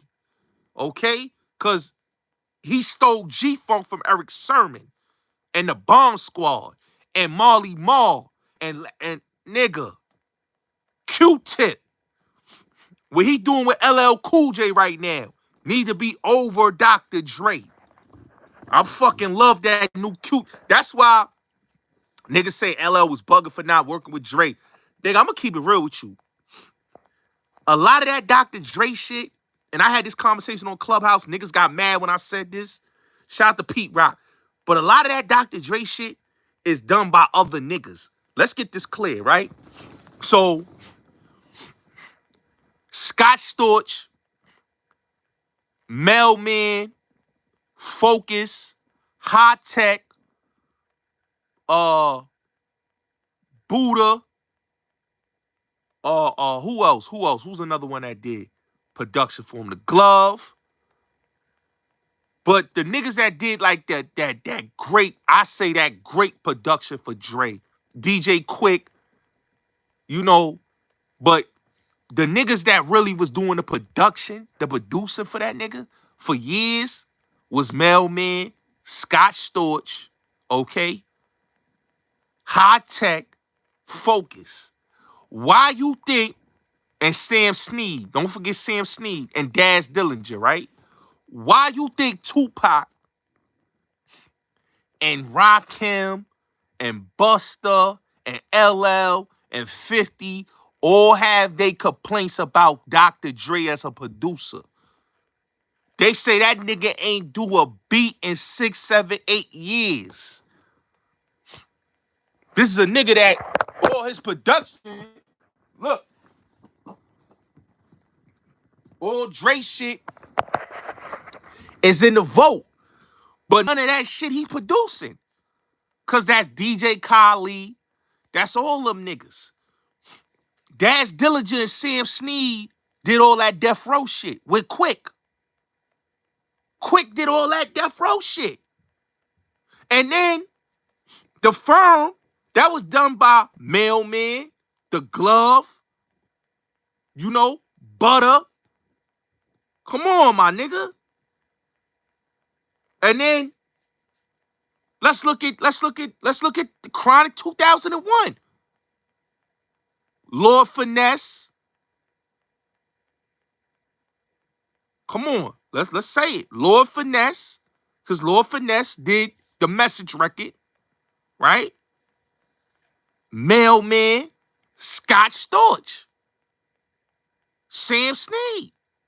And then you look at the 50 album, who did that? High Tech, Scott Storch. Come on, bro. People gotta stop believing that Dr. Dre did all those classics, my nigga. He's overrated. Niggas say what they want about Puff. Niggas say what they want about Puff. But I put Puff on that Quincy Jones level before I put Dre in that level. Cause Dre not in the studio with them niggas. You done heard it from everybody that talked about that. You done heard it from the game. You done heard it from everybody that's worked with Dre. Done told you that nigga is not in the studio with them when they do them classics. Let's keep it real.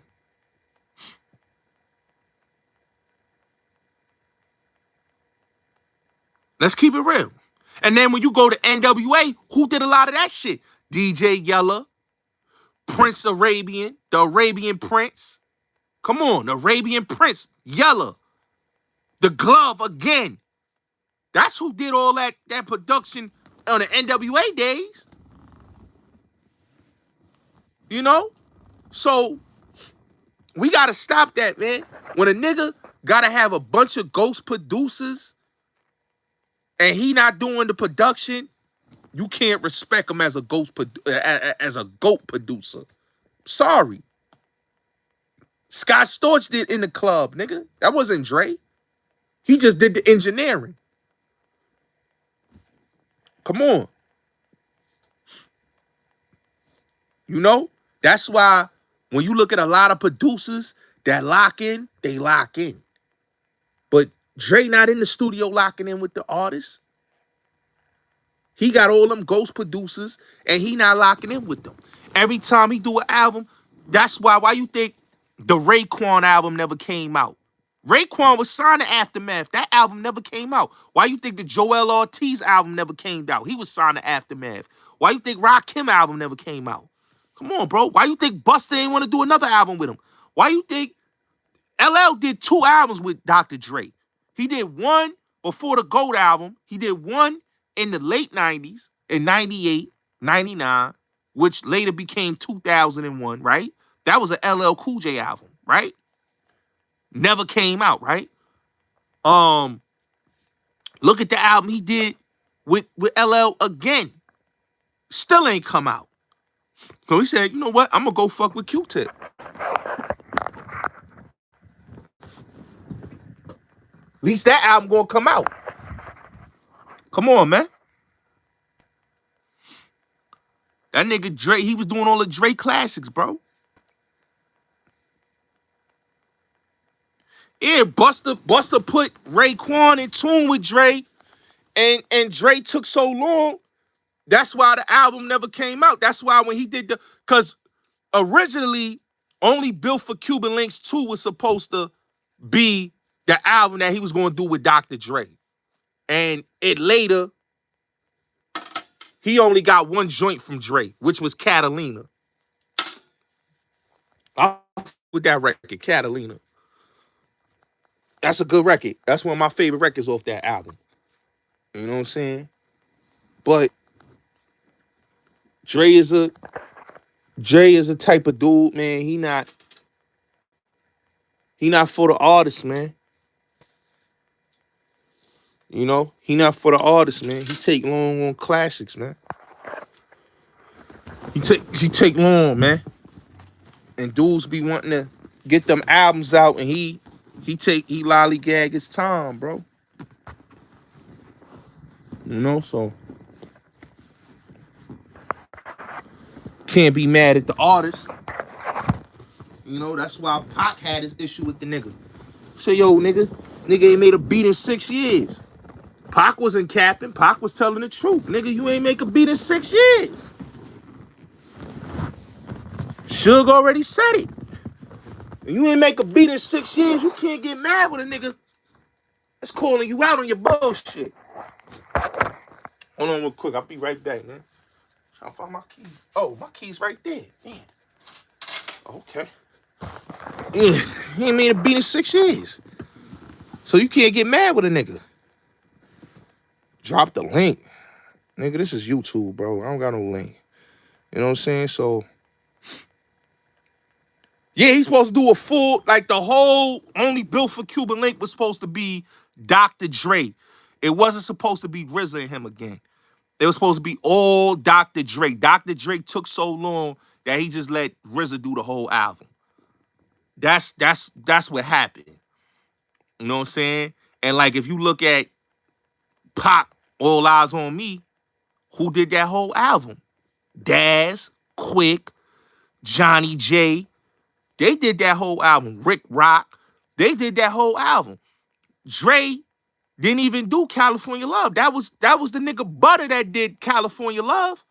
But they want you to believe Dr. Dre produced California Love. And Sam Snead did production on it. So come on, man. I fuck with Paparazzi Pop. He got good music. The this. Lamont had the Still Kill record. He gave that to 50. The Could Have Been Slim the Mobster record with R. Kelly. So the nigga, you know, Dre is. I think he's one of. I think he's the most overrated producer ever, bro. I'm sorry, bro. Like, I don't look at him as like a GOAT. Like, I don't know why niggas put him on that level. Cause they talking about the Chronic, nigga. Like, come on, bro. Warren G, that nigga. I fuck with Warren G. They gotta stop putting Dre in that conversation. Like, oh, Dre the GOAT, Dre the GOAT. How he the fucking GOAT, nigga, when he barely put out a fucking classic album with a nigga, bro. When he barely worked with niggas. Every artist's biggest complaint with that nigga is he doesn't work with niggas. Eve did a whole album with the niggas. He never put out Eve album, bro. Niggas forgot Eve was signed to Dr. Dre, bro, with Aftermath. Nigga, he never put our album out. Come on, bro. That nigga be taking long. That nigga got he got the detox. Detox, how long he gonna sit on the detox, nigga? Come on, bro. Yeah, he had the detox for like 03. You know? So, you know. Nah, Rakim never got a record with Dre. Rakim worked with Scott Storch and High Tech. That's who Rakim worked with. You know what I'm saying? He was in the studio with them two niggas. He was never in the studio with fucking Dre. That's why when niggas say, oh, Dre is a perfectionist. Nigga, you not in the studio. How you a perfectionist when you never in the studio with niggas? That's what Pac was talking about. Niggas never in the studio with niggas. So how you a perfectionist? He stole a lot of niggas' beats. That's what he did. And put his name over it. You heard Lord Finesse? He was trying to steal Lord Finesse shit.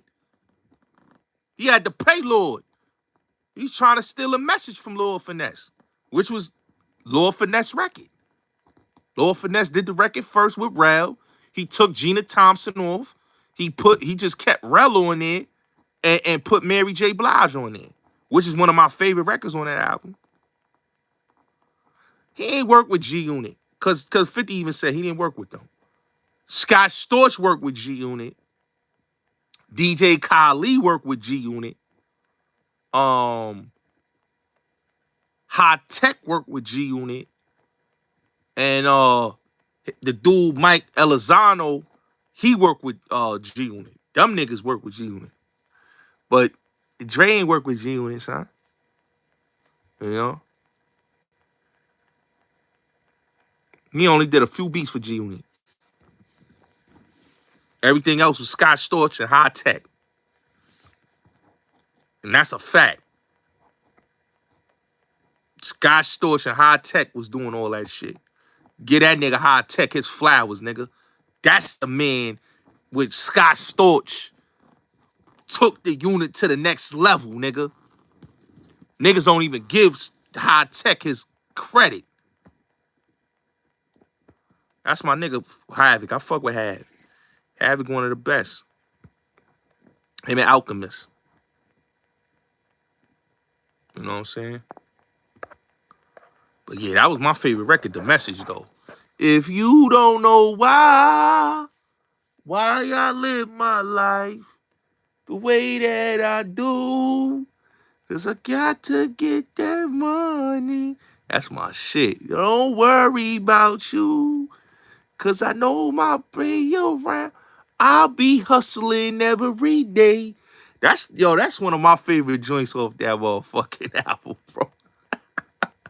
I like that song. I don't know why I like that song of 2001, The Message, nigga. That nigga Rel went crazy on that hook, nigga. That motherfucker. That nigga Lord Finesse, man. They sleep on Lord, bro. That's another, now, Lord Finesse. That's another producer dudes sleep on. They sleep on DITC. Now, look. This how you know the Digging in the Crates crew is one of the illest crews ever, production-wise. They had Lord Finesse, Diamond D, Showbiz, Buck Wild, Easy LP, Charlemagne. 6 best producers on that. Now, I'm gonna tell you what's so ill about Buck Wild and Easy LP. Buck Wild can make the commercial shit. Easy Mail LP make that gritty shit. They don't even talk about Easy LP. That Blood Money 3, Blood Money 1, motherfucking Getaway. Come on, my nigga. And they don't talk about none of that, bro. That's out of that Digging in the Crates crew, bro. Like that whole crew made a lot of your favorite joints in hip hop, man. Like that's one of the best production crews ever, my nigga. You know what I'm saying? Slept on, slept on, slept on, my nigga. That's why when niggas be talking about Dr. Dre, I'm like, the fuck niggas talking about Dr. Dre, bro? Like, get the fuck out of here with Dr. Dre. Dr. Dre. Niggas be with that Dr. Dre shit. Man, get the fuck out of here. I put Puff and the Hitman over Dr. Dre any day. Straight like that. At least Puff is in the studio with niggas. Puff is in the studio with niggas. I don't care what nobody say. He in the studio with them Hitman niggas. He told Jada, son, that's something to talk about. He said, yo, he ain't like that. He said Swiss had to go back in. That's how he got All for the Love on the album, bro. Which is one of my favorite Swiss joints. I ain't gonna lie. What's the dilly, yo? Gotta squeeze the juice out of the headphones. When that beat come on, crazy. Vinny Idol, definitely one of my favorites. Beat Minus is the shit. But I'm a big Baby Paul fan, son. Baby Paul, my nigga. I fuck with Baby Paul, man. They sleep on Baby Paul, bro. Baby Paul, one of the illest production-wise, man. But what them niggas did with I'ma keep it real, man. I'm starting not to like Knife Wonder, son. I'm starting not to like Knife Wonder, man. He been rubbing me the wrong way, son. I don't know what it is, bro. But I'm starting not to like him, bro. Like I like a lot of that little brother shit. You know, I like Fontaine. But I'm starting not to like Knife Wonder, man. I ain't gonna lie. Like, he come off as a hater, bro. I've been on Clubhouse with that nigga, bro. Yeah. Baby Paul, that nigga. I remember that joint. Yeah, Baby Paul, he slept on. But that's my thing with Knife Wonder, bro. He be trying to try to motherfucking put himself like he the GOAT. Like, nigga, you ain't better than Nas. You ain't better than motherfucking Bink. You ain't better than Alchemist. You ain't better than Mad Lib, nigga. And Large Professor, you definitely ain't better than him. Or Q-Tip, nigga. So any nigga that get in a conversation every time he talk, oh, I work with Jay-Z. Okay, you work with Jay-Z, that's cool, nigga. You did, but you mad cause Nas ain't want to do a project. Nigga, the shit that you had for Nas was trash. I heard the shit he did for Nas. It was trash, bro. I'm sorry. I mean, the shit that Hit Boy did for Nas was better than your shit. The shit that he did with No ID was better. Knife, your shit ain't that. It ain't fire. Knife Wonder need to stop it, bro. It's like some niggas be just, it to me, bro, it be certain niggas be gassing they shit. You ask some good shit, and then niggas be acting like, oh, they shit is like that hot shit. No, nigga. Some of your shit is trash. We gotta be honest. I'm a nigga, I got production ears. I know production. I can sit there and listen to a beat. Easy Mo B is one of the best of all time. Niggas be acting like they shit is the GOAT shit. Like, stop it, nigga. You acting like you Jay Dilla level, nigga. You ain't Dilla level, nigga. Dilla got some shit. That nigga Dilla surprised me. That shit he did on Puff album, the shit with Busta and Dirty Money. I was like, oh shit, I ain't even know Dilla could go in that pocket. Cause Dilla got a lot of, that soul, that dope soul sample shit. But when I heard the shit that Puff had on his album, I was like, oh shit, I ain't even know Dilla could go in that pocket. You know what I'm saying? But you be surprised. You don't know a nigga, you know, Dilla one of them niggas, man.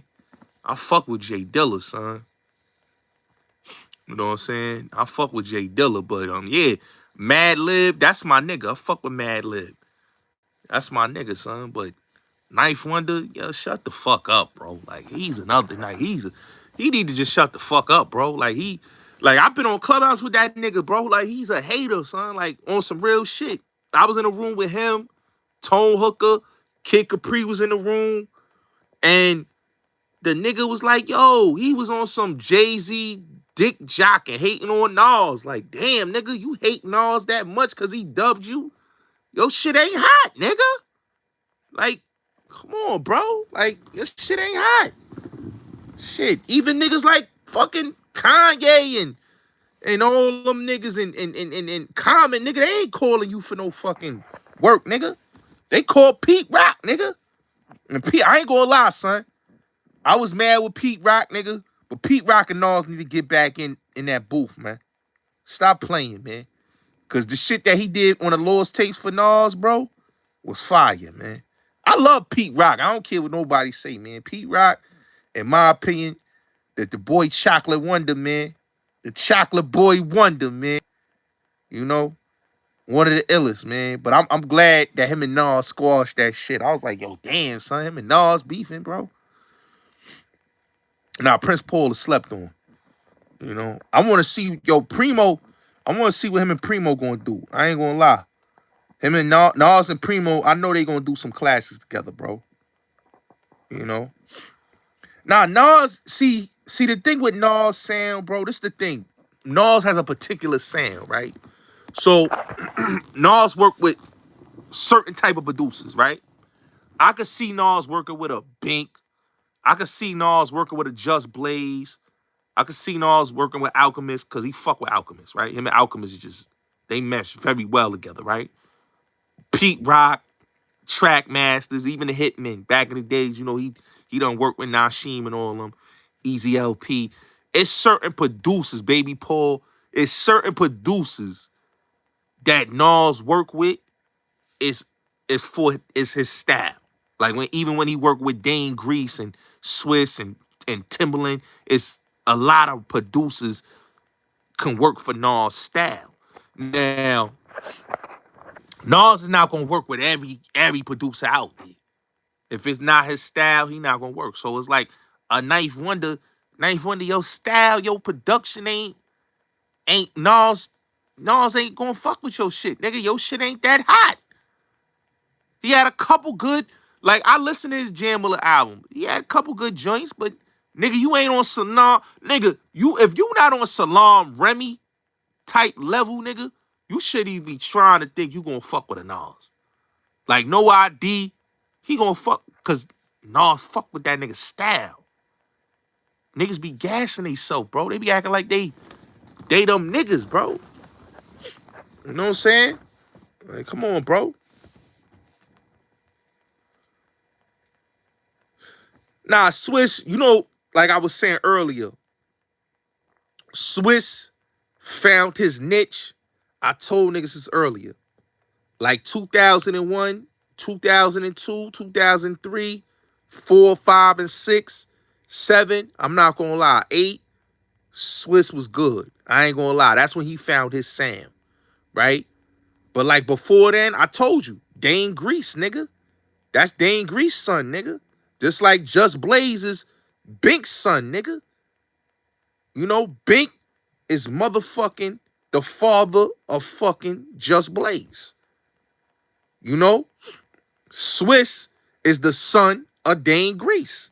I don't care what nobody say. If you listen to Dane Grease shit and you listen to motherfucking Swiss shit from 98 to 99 to 2000, that was Dane Grease, nigga.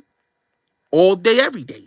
If you listen to Just Blaze shit after he did the Harlem World joint, and the shit with $500,000 when he got the Rockefeller, A lot of that fucking shit from 2000 to 2001 was Bank the Humble Monster.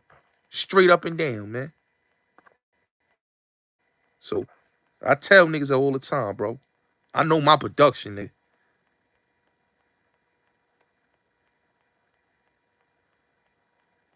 Hey, what's up with your hey, Ava, salute to your friend. I can't really say her name, but hey, how you doing? If she watching, hey, how you doing? I can't say her name because it's kind I can't say her name. I ain't got my glasses. But definitely what's up with her till I say hello. Yeah, but Ski Beats is that nigga. I like what he did with Camp Low, you know. Nah, he let me tell you something. Swiss, this the thing with Swiss, right? Swiss had the push because D and Y was his uncles, right? So if your uncle is D and Y, they the owners of the company, they the founders of the company. Your aunt is the founder of the company. My nigga, it's a nepotism situation.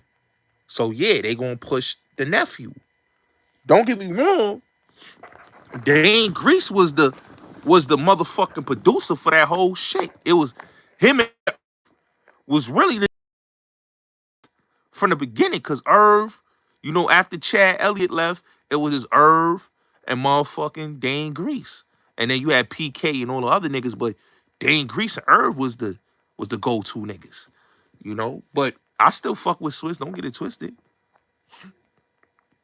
Yeah, his best shit was on Flesh in My Flesh, I ain't gonna lie. It was. Six Figure Diggers, my nigga. Come on, son. Six Figure. That's another nigga. That's another nigga. That's another nigga right there. That Swiss, I feel like Swiss took a lot of his little sound too, because Dane Grease and Six Figure Digger had that sound, my nigga. Like we talk about that new Harlem sound, Six Figure Digger and Dane Grease. Straight up and down. You know? That's a fact. That's a fact. Papoose. Papoose cool. I fuck with Clue. Now, if you want to have a mixtape conversation, I fuck with A-Rap music. A-Rap music is my guy. I fuck with A-Rap. I like V-Don. I like A-Rap music. I like Harry Fraud. Those my guys. I fuck with them niggas. Production-wise, I fuck with them niggas. You know what I'm saying? A-Rap music is son. He had that sound, son. That nigga he was on his way, bro.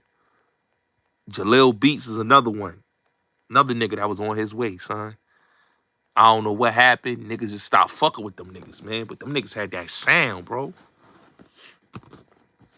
They had that sound, son. Yeah, I fuck with them. Yeah, I fuck with A-Rap. I'm like, A-Rap music had a whole new sound. That nigga was like, yo, he came with a whole fresh new energy. Like, you listen to his sound, you like, oh shit, V-Don. Like, niggas like that, A-Rap, like Harry Fraud, like, niggas had a whole new sound. Like, I'm like, oh, this shit some new shit. This some new sound shit, like, you know? And I don't know, niggas just, you know, niggas was on some other shit, bro. They wasn't fucking with that. That whole, niggas wanted them 808, Mellow and all them niggas, bro. Ron Browse, my nigga. I fucks with Ron Browse. You know. But Papoose is cool. Heatmakers is dope. I fuck with Heatmakers. Shit Out X is cool. But I'm a Grand Pooba fan, nigga. I fuck with Pooba, nigga. I tell niggas all the time, Pooba always the best one to me. They fucking with October London, bro. The nigga that sound like Marvin Gaye. That's what Snoop is pushing right now. October London. Take Me Back to Your Place. They working with that nigga. I ain't gonna lie, he got some good music though. I like his shit though. Yeah, yo, that nigga A-Rap music is a beast. On De La Soul, Prince Paul was doing the early shit, and then Q-Tip, Pete Rock, Premier, you know, Jake Ones, you know. Those was like the dudes that was working for De La, you know. They was doing all the De La Soul shit, you know, after Prince Paul. And then, like I said, Jake Ones, who was doing all that. Jake Ones, yo, you wanna know what's crazy? You know John Cena theme song, right? Time Is Now. You know that was Ghostface Killah record. Y'all know that, right? But he went with the other record. The one the champ joint. Da, da, da, da, da. He went with that over Time Is Now. I'm like, damn, why Ghost ain't go with the Time Is Now record, son? I could see Ghostface Killah killing that beat, son. Now, son. I'm like, yo, that nigga Ghost was bugging, son. I said, yeah. Time Is Now. That's Ghostface Killah shit. That was his shit, but he passed on that record and they gave it to John Cena. And John Cena just took that shit to a whole nother level. Damager. Damager is like he like supposed to be like the new version of Alchemist, I think. Yeah, that was a Ghostface Killah record. Time Is Now. That was a Ghostface Killah. But he went with the other joint. The one where they got the commercial for, the champ joint. Da, da, da, da, da. Yeah, he went with that joint over the Time Is Now joint. But that was Ghostface Killah shit. That was supposed to be on Fish Scale, actually. That was supposed to be on Fish Scale. But Ghost passed that record up. I'm like, damn, son. Ghost was bugging.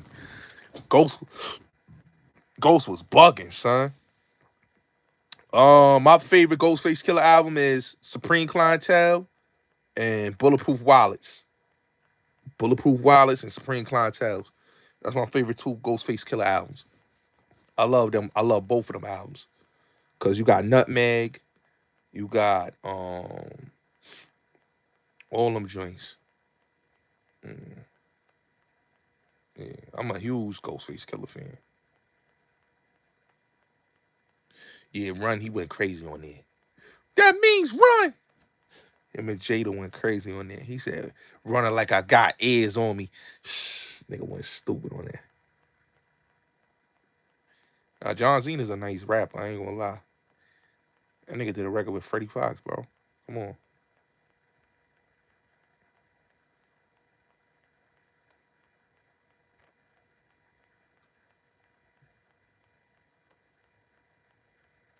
Yeah.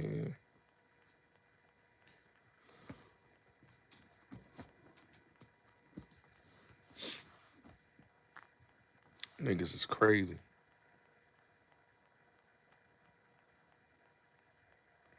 That means run. Yeah, Vlad, he not doing no interviews with Vlad no more. I'm hearing he got like a $5 million deal with 50 for a podcast. So shout out to 50, man. He helped out his mans get that bag. That's a real friend, nigga. DJ Shay was doing a lot of that Griselda shit. DJ Shay, Derringer, and Alchemist. That's who do all the Griselda shit. I ain't gonna lie. And Conductor. That's who do all that shit. Conductor.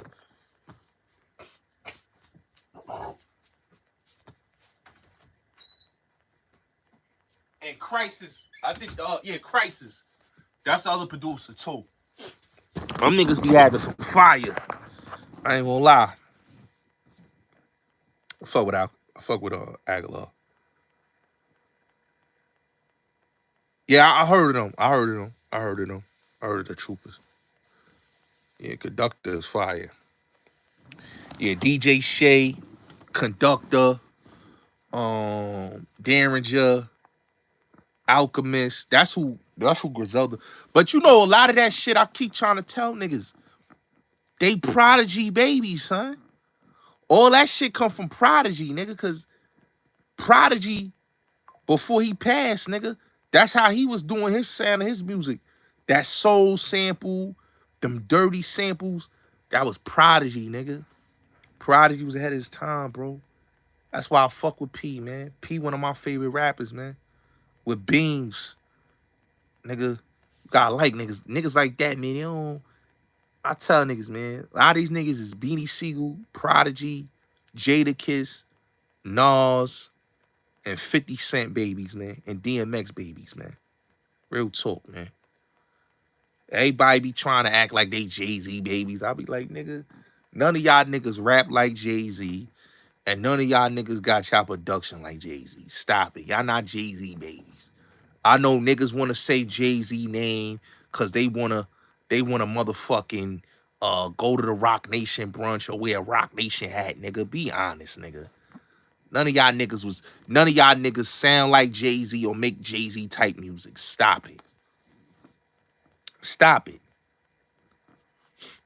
Stop it. It's niggas be capping. They be capping, bro. Like, I be hearing niggas, they be sitting there talking as Jay-Z. Like, I be listening to niggas' lists. I be like, yo, they be like, yo, Jay-Z my favorite rapper. Yo, I grew up on Jay. I give niggas that look like, Jay-Z your favorite rapper, please. I don't understand why niggas can't be honest, nigga. If you ain't listening to Jay and now you want to say you a Jay-Z fan, stop it, bro. Stop it. Niggas be that Jay-Z, my favorite rapper shit. Like, come on, bro. I be like every nigga, like, they original list, when they first come in the game, don't have Jay-Z as they top 5 or top 10 rapper. Then, when they get in the game, they change up their list and say Jay-Z's their favorite rapper. Stop it, bro. Cannabis is dope, but Cannabis had a trash debut album, bro. That's my nigga Big Pun, bro. Fuck with Big Pun. Hard body, son. But Cannabis' first album was trash, bro. I'm not gonna lie to you, bro. Cannabis should have had an album like how Big Pun, you saw Big Pun album, and then you listen to Cannabis albums, like, why your album didn't sound like that? Like, why your album sound like this and not like that? I think fucking Wyclef sabotaged that nigga Cannabis, bro, because that nigga shit was trash. Doo-doo, nigga. That debut album, son. Like, nigga had lyrics, but come on, bro. Graph is cool. Graph is cool. Mm-hmm. Pun definitely top. See, but Pun, see, that's why I say, like, Pun had classics, nigga. I fuck with Jay Nice. What you know about Jay Nice, nigga? That's my nigga. I fuck with that nigga Jay Nice, nigga. What you know about that nigga? God Fahim, nigga. That's my niggas. Yeah, I be listening to them niggas. I played them niggas' music on my channel, nigga. Yo, let me tell you something. A lot of them underground niggas, they watch my channel, bro.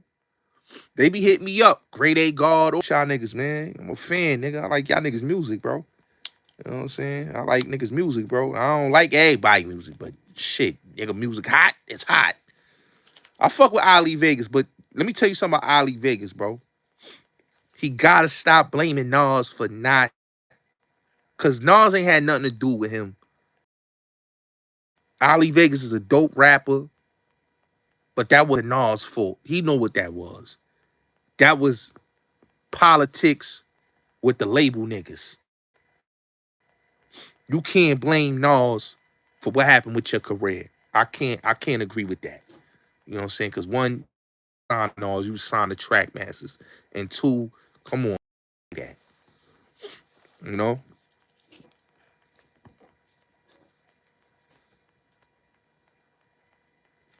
Yeah, I fuck with the underground, son. You know, I fuck with underground hip hop, bro. Don't get it twisted. You know? Yeah, I mean, he got sabotaged, bro. You know? Can't blame Nas for that. I played the joint with Onyx, my nigga. The one with Conway and Fredro, actually. That's the joint I played. A plus was cool, but A plus another one, son. Like, you know what I'm saying? Everybody, Listen, everybody tried to do that kid rapper shit. Shaheem tried it, but it didn't work for Shaheem. That's why Shaheem career ain't went nowhere. It didn't work for A Plus. It didn't work for Ali Vegas, right? The only nigga that was successful as a teenage rapper, right, was, it was other rappers before that, was Jewels, right? Because Jewels is around the same age as me. Jewels and Lloyd Banks was a success that was teenagers rapping, right? Bow Wow was the most successful young kid rapper because they tried to do it before, but he went to a whole nother level, right? But them niggas just, they couldn't get right, nigga. You know? They couldn't get right, nigga. You know? They couldn't get right. You know? I fuck with Jen. I fuck with Jen. My favorite battle with Jen was Shells versus Jen, nigga. Fight Club, nigga. What you niggas know about Shells, nigga? Shells versus Jen, nigga. That's one of my favorite battles, nigga. See, I go back with that battle and shit. Fuck that. Fuck that smack shit, nigga. I go back. Shells versus Jen, nigga. And you wanna go all the way back. I'll go back to when nigga Murder Mook got spanked, nigga. By my nigga Party Artie, nigga. When you was in diapers, I was on Rikers, nigga. I fuck with Shells, nigga. Oh, that's your family? Yeah, I fuck with Shells. I fuck with Shells, nigga. Shells that nigga, boy. I go back. See, I tell niggas, right? Smack, and that's why I understand why Sub felt the way he felt, right? Because the Lions Den and Fight Club was the only two battle leagues, right? Around them times, right? The only two battle leagues around that time, right? Everything else was like carbon copy. Smack did it he did it two times. I originally remember. But it wasn't like his whole DD was full battles. He had one battle, which was the Murder Mook versus Jay Mills. And then the other one before that was Jay Mills versus Castro. That was like the first two battles on his DVD. But it was all focused on Jay Mills. And then the Party Artie shit. But Sub, when he did Lions Den, that focused on all battle rap. That's the first. You saw E-Ness. You saw Mase on. Like first, when he first came home and he was getting his foot back into the industry, Mase on battled E-Ness, and E-Ness smoked that nigga. You know, E-Ness having his fucking deal with Bad Boy. He was still signed to Puff. E-Ness smoked the shit out of Mase on. Mase on was signed to Tone. You know what I'm saying? Want to blow. He was still, running around with them. Um, and you had Fight Club, which Fight Club, they guys was, they had Lady Luck, Remy Ma, Shells, French Montana, Hell Rel, Fred the Godson. Like all of them was on Fight Club. Let me explain something to you, right? Freestyle Friday and the MTV battle shit that they did on Direct Effect, all them niggas and even the chicks was on Fight Club. They started on Fight Club. Poster Boy was on Fight Club. All of them was on Fight Club. What BT and MTV did, they saw Fight Club and they stole that idea and they brought Jen, they brought Poster Boy, they brought all them niggas that was on Fight Club and brought them to the networks. But Fight Club was doing that way before the networks. And then Lions Den also was doing that. So that's why I said it was only Fight Club and Lions Den. That's how long I go with battle rap. I mean, these niggas be talking about battle rap. I'll be like, The fuck y'all niggas talking about battle rap, nigga. Y'all talking about that smack ain't real battle. If you wasn't fucking with Fight Club and Lions, then nigga, I don't know what you fucking with. Cause that shit, that smack shit ain't battle rap, nigga. That's I call that shit modern day slavery, nigga. Niggas signing 360 deals and can't even make no fucking money. That's a damn shame, bro. All them niggas signing 360 deals. Niggas living in Murder Mook. All them battles Murder Mook did, nigga. He living in Section 8 housing with his girl. That nigga shit had a crib, a mansion or something, mini mansion or something, nigga. Fuck is them niggas doing? Loaded Luck the only nigga getting money? Everybody getting robbed? Everybody 360'd up? Come on, bro. Math Hoffa had to become a podcaster to make money? That nigga Math Hoffa was broke. Let's keep it real. He was broke. Niggas had to go and become podcasters. Because Smack was treating them niggas like slaves, bro. Real talk. 360'd up. They 360 them niggas up. That shit a damn shame. But that's how they was moving. Your boy Smack gave them niggas 360 deals. Finesse the shit out them niggas. Then they got the shit with the bitches. You know? It's crazy. That's why niggas get mad when I say this shit. I'm like, come on, bro. You know, World Star. Oh, World Star did all them niggas dirty, though. World Star culture votes. That's all they did. They did what Vlad did. You know, salute. They did what Vlad did. That's all what World Star did. They did what Vlad did. They culture votes. They got what they could get. And salute Dustin, Eric, salute the y'all. They did what Vlad did and they culture votes. But Smack did his battle rappers dirty. You know what I'm saying? Why would you, you know, that's why you look at them, they all want to become rappers. All them battle rap niggas want to become rappers or podcasters. Because they know it ain't no money in battle rap. Battle rap is over with, man. Battle rap is over with. I tell niggas like this, bro. This is a gym. Niggas used to battle rap to get deals. Now niggas battle rap to pay their bills. Let's get that clear. Niggas battle rap to get deals, and now niggas battle rap to pay bills. That's some different shit. Now, when niggas like DMX, Sean, and all them niggas, they was battle rap to get signed by the big major labels. These niggas is battle rapping to keep the lights on, nigga.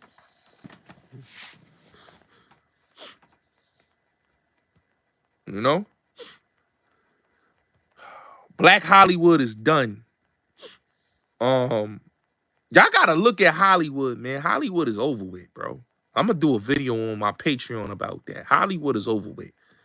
If you really look at Hollywood, bro, they coming with the same movie ideas, same TV show ideas. Niggas is bringing back Madlock, nigga, and got Melissa McCarthy playing Madlock, nigga. Now, we all know we grew up watching Andy Griffin play Madlock. And now they got Melissa McCarthy playing fucking Madlock, nigga. Now, you know Hollywood done ran out of ideas, nigga. When they bring it back, they gotta get motherfucking with the times and put Madlock as a female, nigga.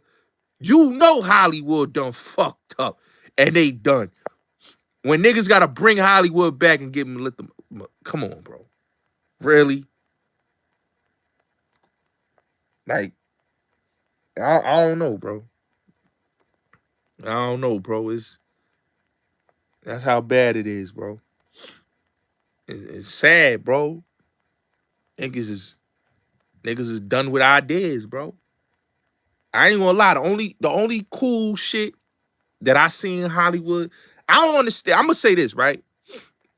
The streaming shit is killing regular TV shit. I'm just being honest with y'all. Like, I like shows like Mayor of Kingstown, The Emperor Ocean Park. That's fire. Y'all ain't see that with Forrest Whitaker. That's a fire ass show. MGM Plus. I watch that shit all the time. That's a dope ass shit. Um, I'm starting to like Bel Air a little bit. I like the idea that it's a drama. I'm not gonna front. It's kind of cool. They're gonna bring back Martin as a drama. I'm gonna see how that's gonna work on Peacock. But yeah, it's a couple shows that I like to watch right now. You know, like I said, I like. I'm not gonna lie, I like Mayor Kingstown. That's my favorite show. And Hotel Cocaine, that's my shit. And motherfucking Emperor of Ocean Park. If y'all ain't never seen that show, that's a dope ass show though.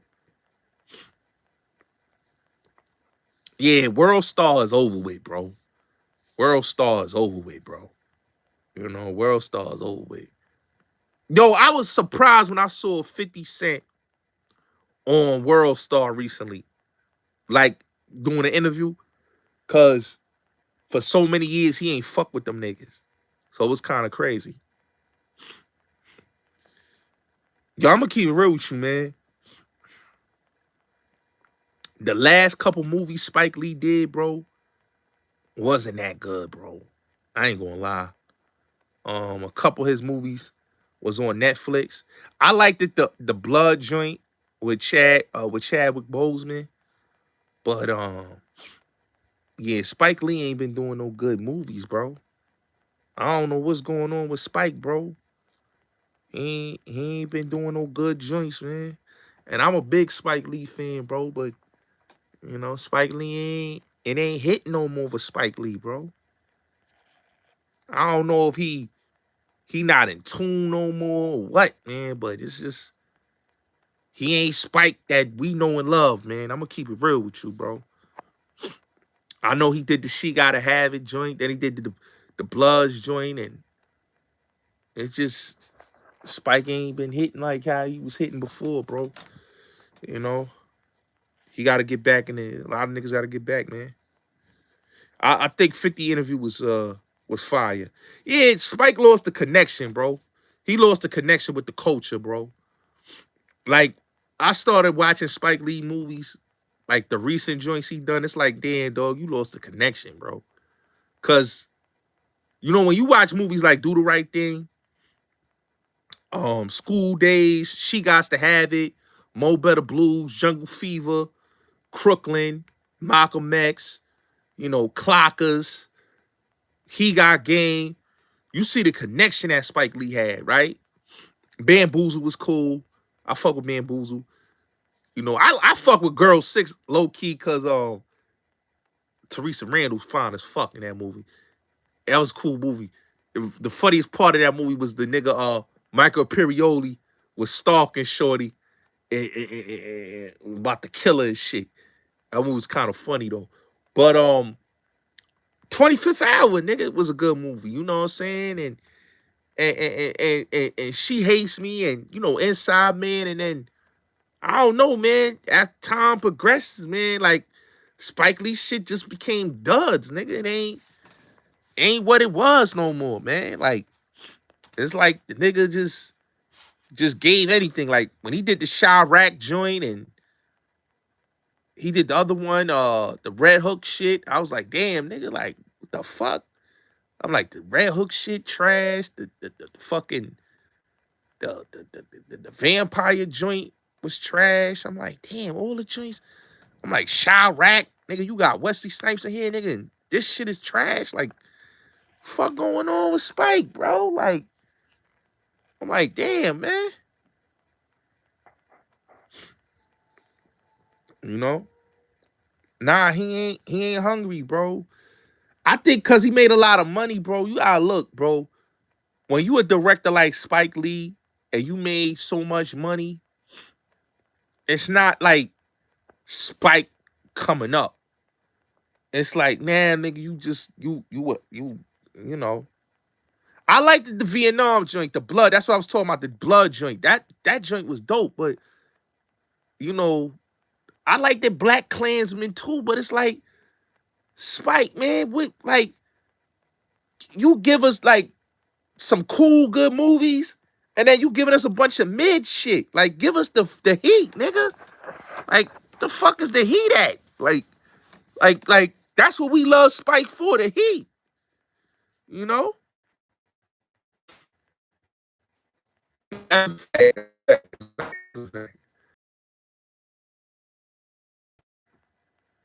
Like, Tyler Perry's another one, son. Like, how many times you gonna do these movies about women leaving a man and shit? Like, come on, nigga. Like, Spike Lee movies, like, it's the same thing with Tyler Perry, nigga. It's like everything is like redundant with niggas. Yo, Clockers is my shit, nigga. I fuck with Clockers. Nah, I like Clockers. He Got Game. I fuck with He Got Game, my nigga. He Got Game is my shit. And 25th Hour is my shit. I love that movie. I ain't going front. Um, that's a classic right there, Clockers. And New Jersey Drive is also another Spike Lee joint. Niggas forgot that too. But yeah, Medea played out, my nigga, all that time. But he don't even do Medea no more. Like Tyler Perry, he just did another movie recently on Netflix called Deliverance with Glenn Close. I just saw that. I didn't watch the movie yet. I saw the shit that he did with Megan Good. That was cool, but it's like, damn, nigga, that shit look kind of like low. Look like some Tubi shit when I watched it. It got good quality, but it looked like Tubi, you know. But as I'm saying, like Tyler Perry shit ain't hitting like that, son. His movies ain't hitting like that, man. But I heard, yo, do Tyler Perry pay his actors good or he don't pay them good, man? Cause I hear like a lot of them, they work with that, like they constantly work with him, son. Like, cause I know Cicely Tyson before she died, she stayed working in a Tyler Perry movie. And Shorty from In the Heat of the Night. And oh, that's Lee Daniels? Oh, I thought that was Tyler Perry. I thought it was Tyler Perry. I didn't know that was Lee Daniels. You know, they work, yo, I'm gonna keep it real. Tyler Perry and Lee Daniels movies be looking the same. I don't be knowing who's the difference because they movies is actually similar. Even though Lee Daniels from Philly and he from Atlanta, they make the same type of movies.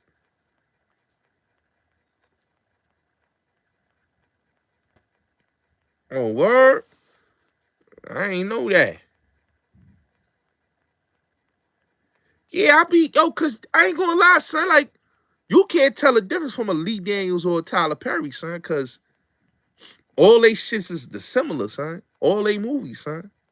All they movies is the same, bro. All they movies is the same.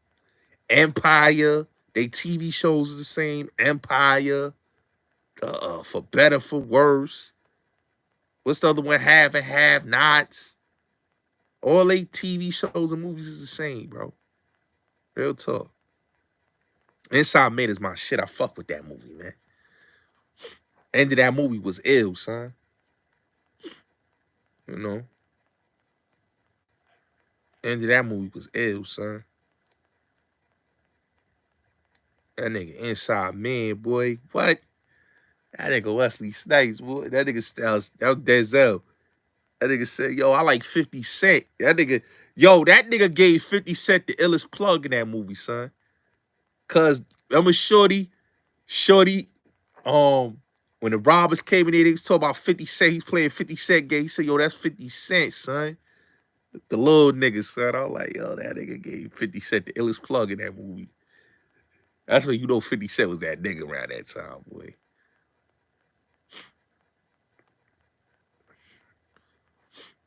Now, Spike Lee always been cultural. That's always been Spike Lee. All right, most definitely salute. That's always been Spike Lee. You know, that's always been Spike Lee. He's always been about the culture, and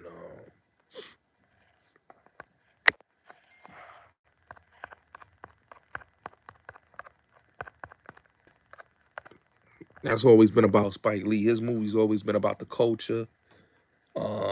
It's always been about black empowerment, you know, whether it was Malcolm X, whether it was Do the Right Thing, whether it was She Got to Have His School Days, Jungle Fever.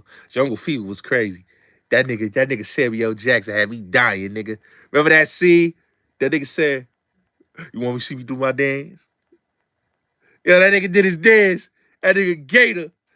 That nigga did his dance. That nigga Oz Davis pulled out that hammer and clapped that nigga. And clapped that nigga, son. He clapped that nigga. Funniest part of that movie was the shit. I ain't gonna tell you. I'm gonna tell you what's the funniest part of that movie. And a lot of niggas don't know it.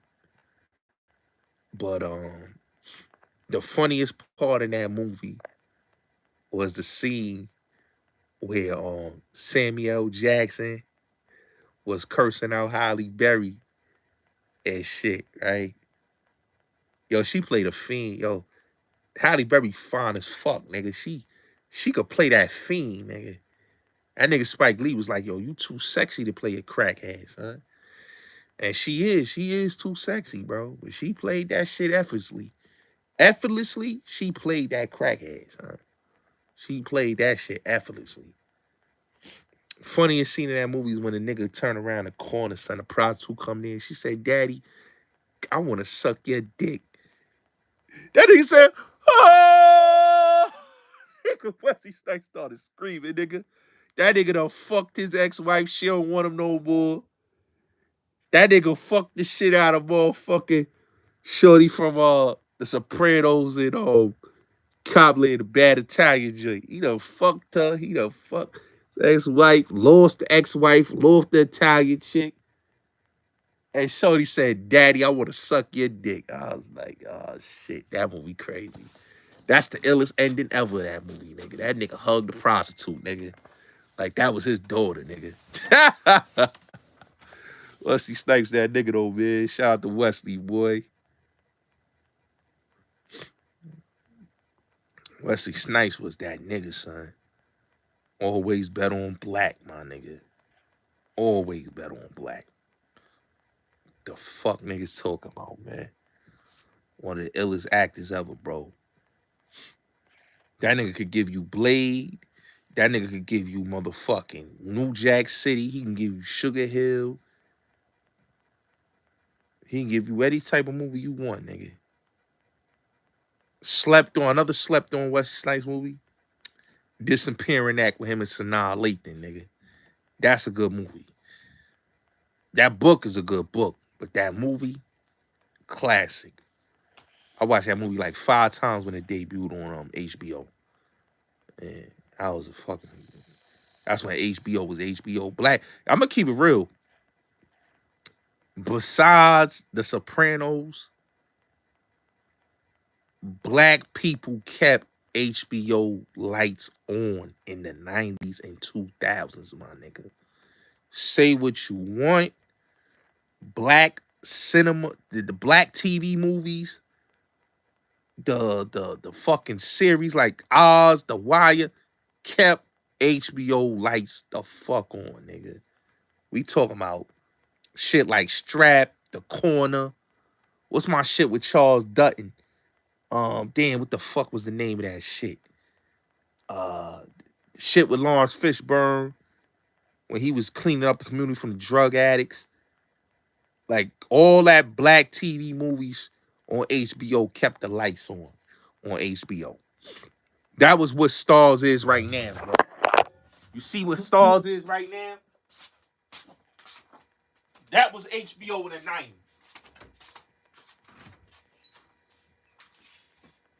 HBO needed black sitcoms, black television shows to keep their lights on.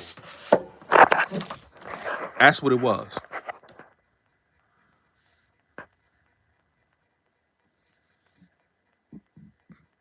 They had the Gotti movie. It was basically what kept HBO lights on was the mafia movies and the black movies. That's what kept HBO lights on in the 90s. Because HBO, you got to remember, HBO just showed movies.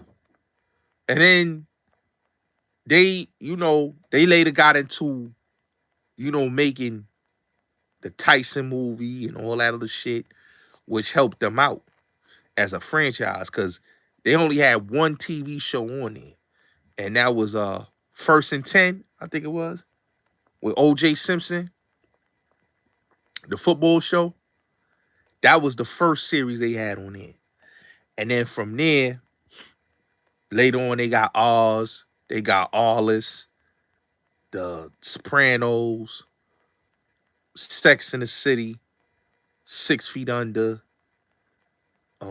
Band of Brothers, all that shit that came. The Wire, Entourage, all that shit that came later, my nigga.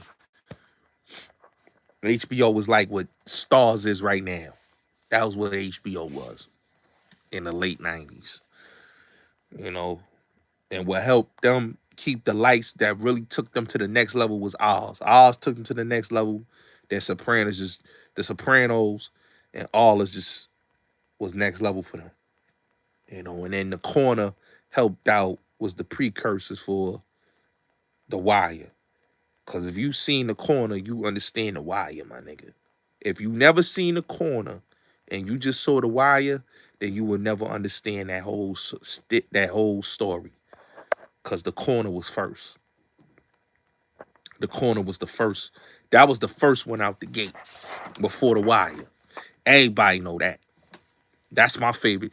I love The Wire. But you can't love The Wire if you don't love The Corner. Because The Corner was actually a true story and was actually the first mini-series, that helped usher in The Wire. Because after The Corner was The Wire. You know? After The Corner was The Wire. The majority of the people that was on The Wire, or not all of them, on The Corner. Dude that played Lester, he was on The Wire as Lester. A couple other actors and actresses, you know. But The Corner was like, that was what propelled that show to be what Wire is. You know, slept on, critically acclaimed miniseries. Charles Dutton. You know what I'm saying? People don't give Charles Dutton his credit. And he had the first HBO series, which I always say, if you want to talk about The Corner, you got to talk about Rock. Because Rock was based in Baltimore. So that's actually, I would like to say, the precursor of The Corner. Because Rock is a story that he tells a garbage man that lives in Baltimore. Shout out to Charles Dutton. He's a Baltimore native. You know what I'm saying? Been to prison, came home, got into the acting, and was successful at it. You know, that motherfucker was a bad motherfucker on Rock, though. He was a bad motherfucker on Rock, though, man. That nigga, Andre Thompson, man. Clifton Powell, nigga. Yeah, he got a body. He went to jail for a body. That's what he went to jail for. He went to prison. Before, that's how he went to jail. After he came home from prison, he got into acting. Charles Dutton. You know what I'm saying? But he was locked up. He was in them streets. He was a boxer, actually. He started off as a boxer, but he was in them. He was dabbling in them streets in Baltimore. And he came home. He was in Jessup. I've read his whole story. He was in Jessup. When he came home from jail, he got into the acting, got into the movie shit. You know, he did Miami Vice, Crocodile Dundee 2, and all other shit that he did. Rudy and Menace to Society. And then from there, he did Rock and The Corner and many other dope projects. But Charles Dutton was the real motherfucking deal, my nigga. Real motherfucking deal. You know, definitely is a real. You know, but he put on for his city, Baltimore, man. He put on for B-More, man. Cause like I said, he did Rock, he did The Corner, and which helped it out, The Wire. And I always say, like, in that whole universe, you get Rock, you get Homicide on the Street, and you get The Corner, you get The Wire. All that is in the same universe. Because Rock is Baltimore, Homicide on the Street is Baltimore, and The Corner's Baltimore, and The Wire is Baltimore. So you get all four of those shows in the same universe. You know what I'm saying? If niggas don't know about Homicide on the Street, I don't know what to tell you, man. You better go on Peacock and go look that show up, nigga. Yeah, that was the shit, nigga. I like the Homicide on the Street more than fucking Law and Order at one point. You know what I'm saying? At one point, that was better than Law and Order. That and New York Undercover. New York Undercover was my shit too. Malik Yoba. That nigga Malik Yoba, son. Detective J.C. Williams and Detective Eddie Torres. And Michael D. Lorenzo. That was the shit right there. New York Undercover.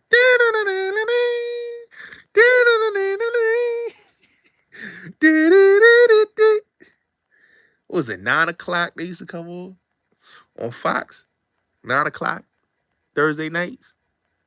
Because I know, salute Tigo Billy. I know Martin used to come on at 8, 8:30. New York Undercover used to come on 9 o'clock Thursdays on Fox. Yep. That was the show, man.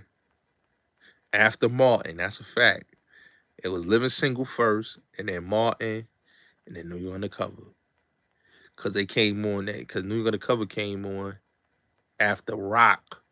Because they canceled Rock, the Sinbad show, and motherfucking, what was the other shit that came on? I know it was Martin, Rock, the Sinbad show, and South Central. That was what it was. That's what it was. South Central. Yeah. Yeah. Yeah. Yeah. Yeah, that was TV when TV. Yeah, Renegades, that was the shit. That was Lorenzo Lamas. Yeah, Renegades. I was just watching that show the other day on fucking on what channel I was watching that on. I was watching that yesterday morning actually. Lorenzo Lamas, who used to be on Vulcan Crest. Yeah, 227, yeah.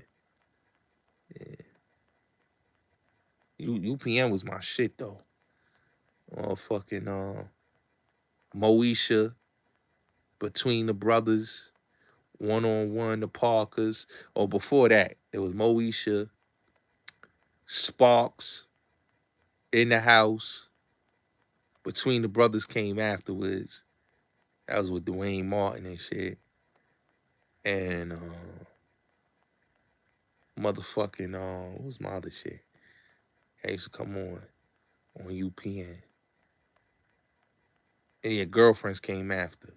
But I remember it was Moesha, Sparks, and In the House. That was UPN. And then fucking Between the Brothers came, and then they canceled Between the Brothers and Girlfriends. And then the mother shits that came after, One on One and all that. Yeah. That was when UPN was UPN, my nigga.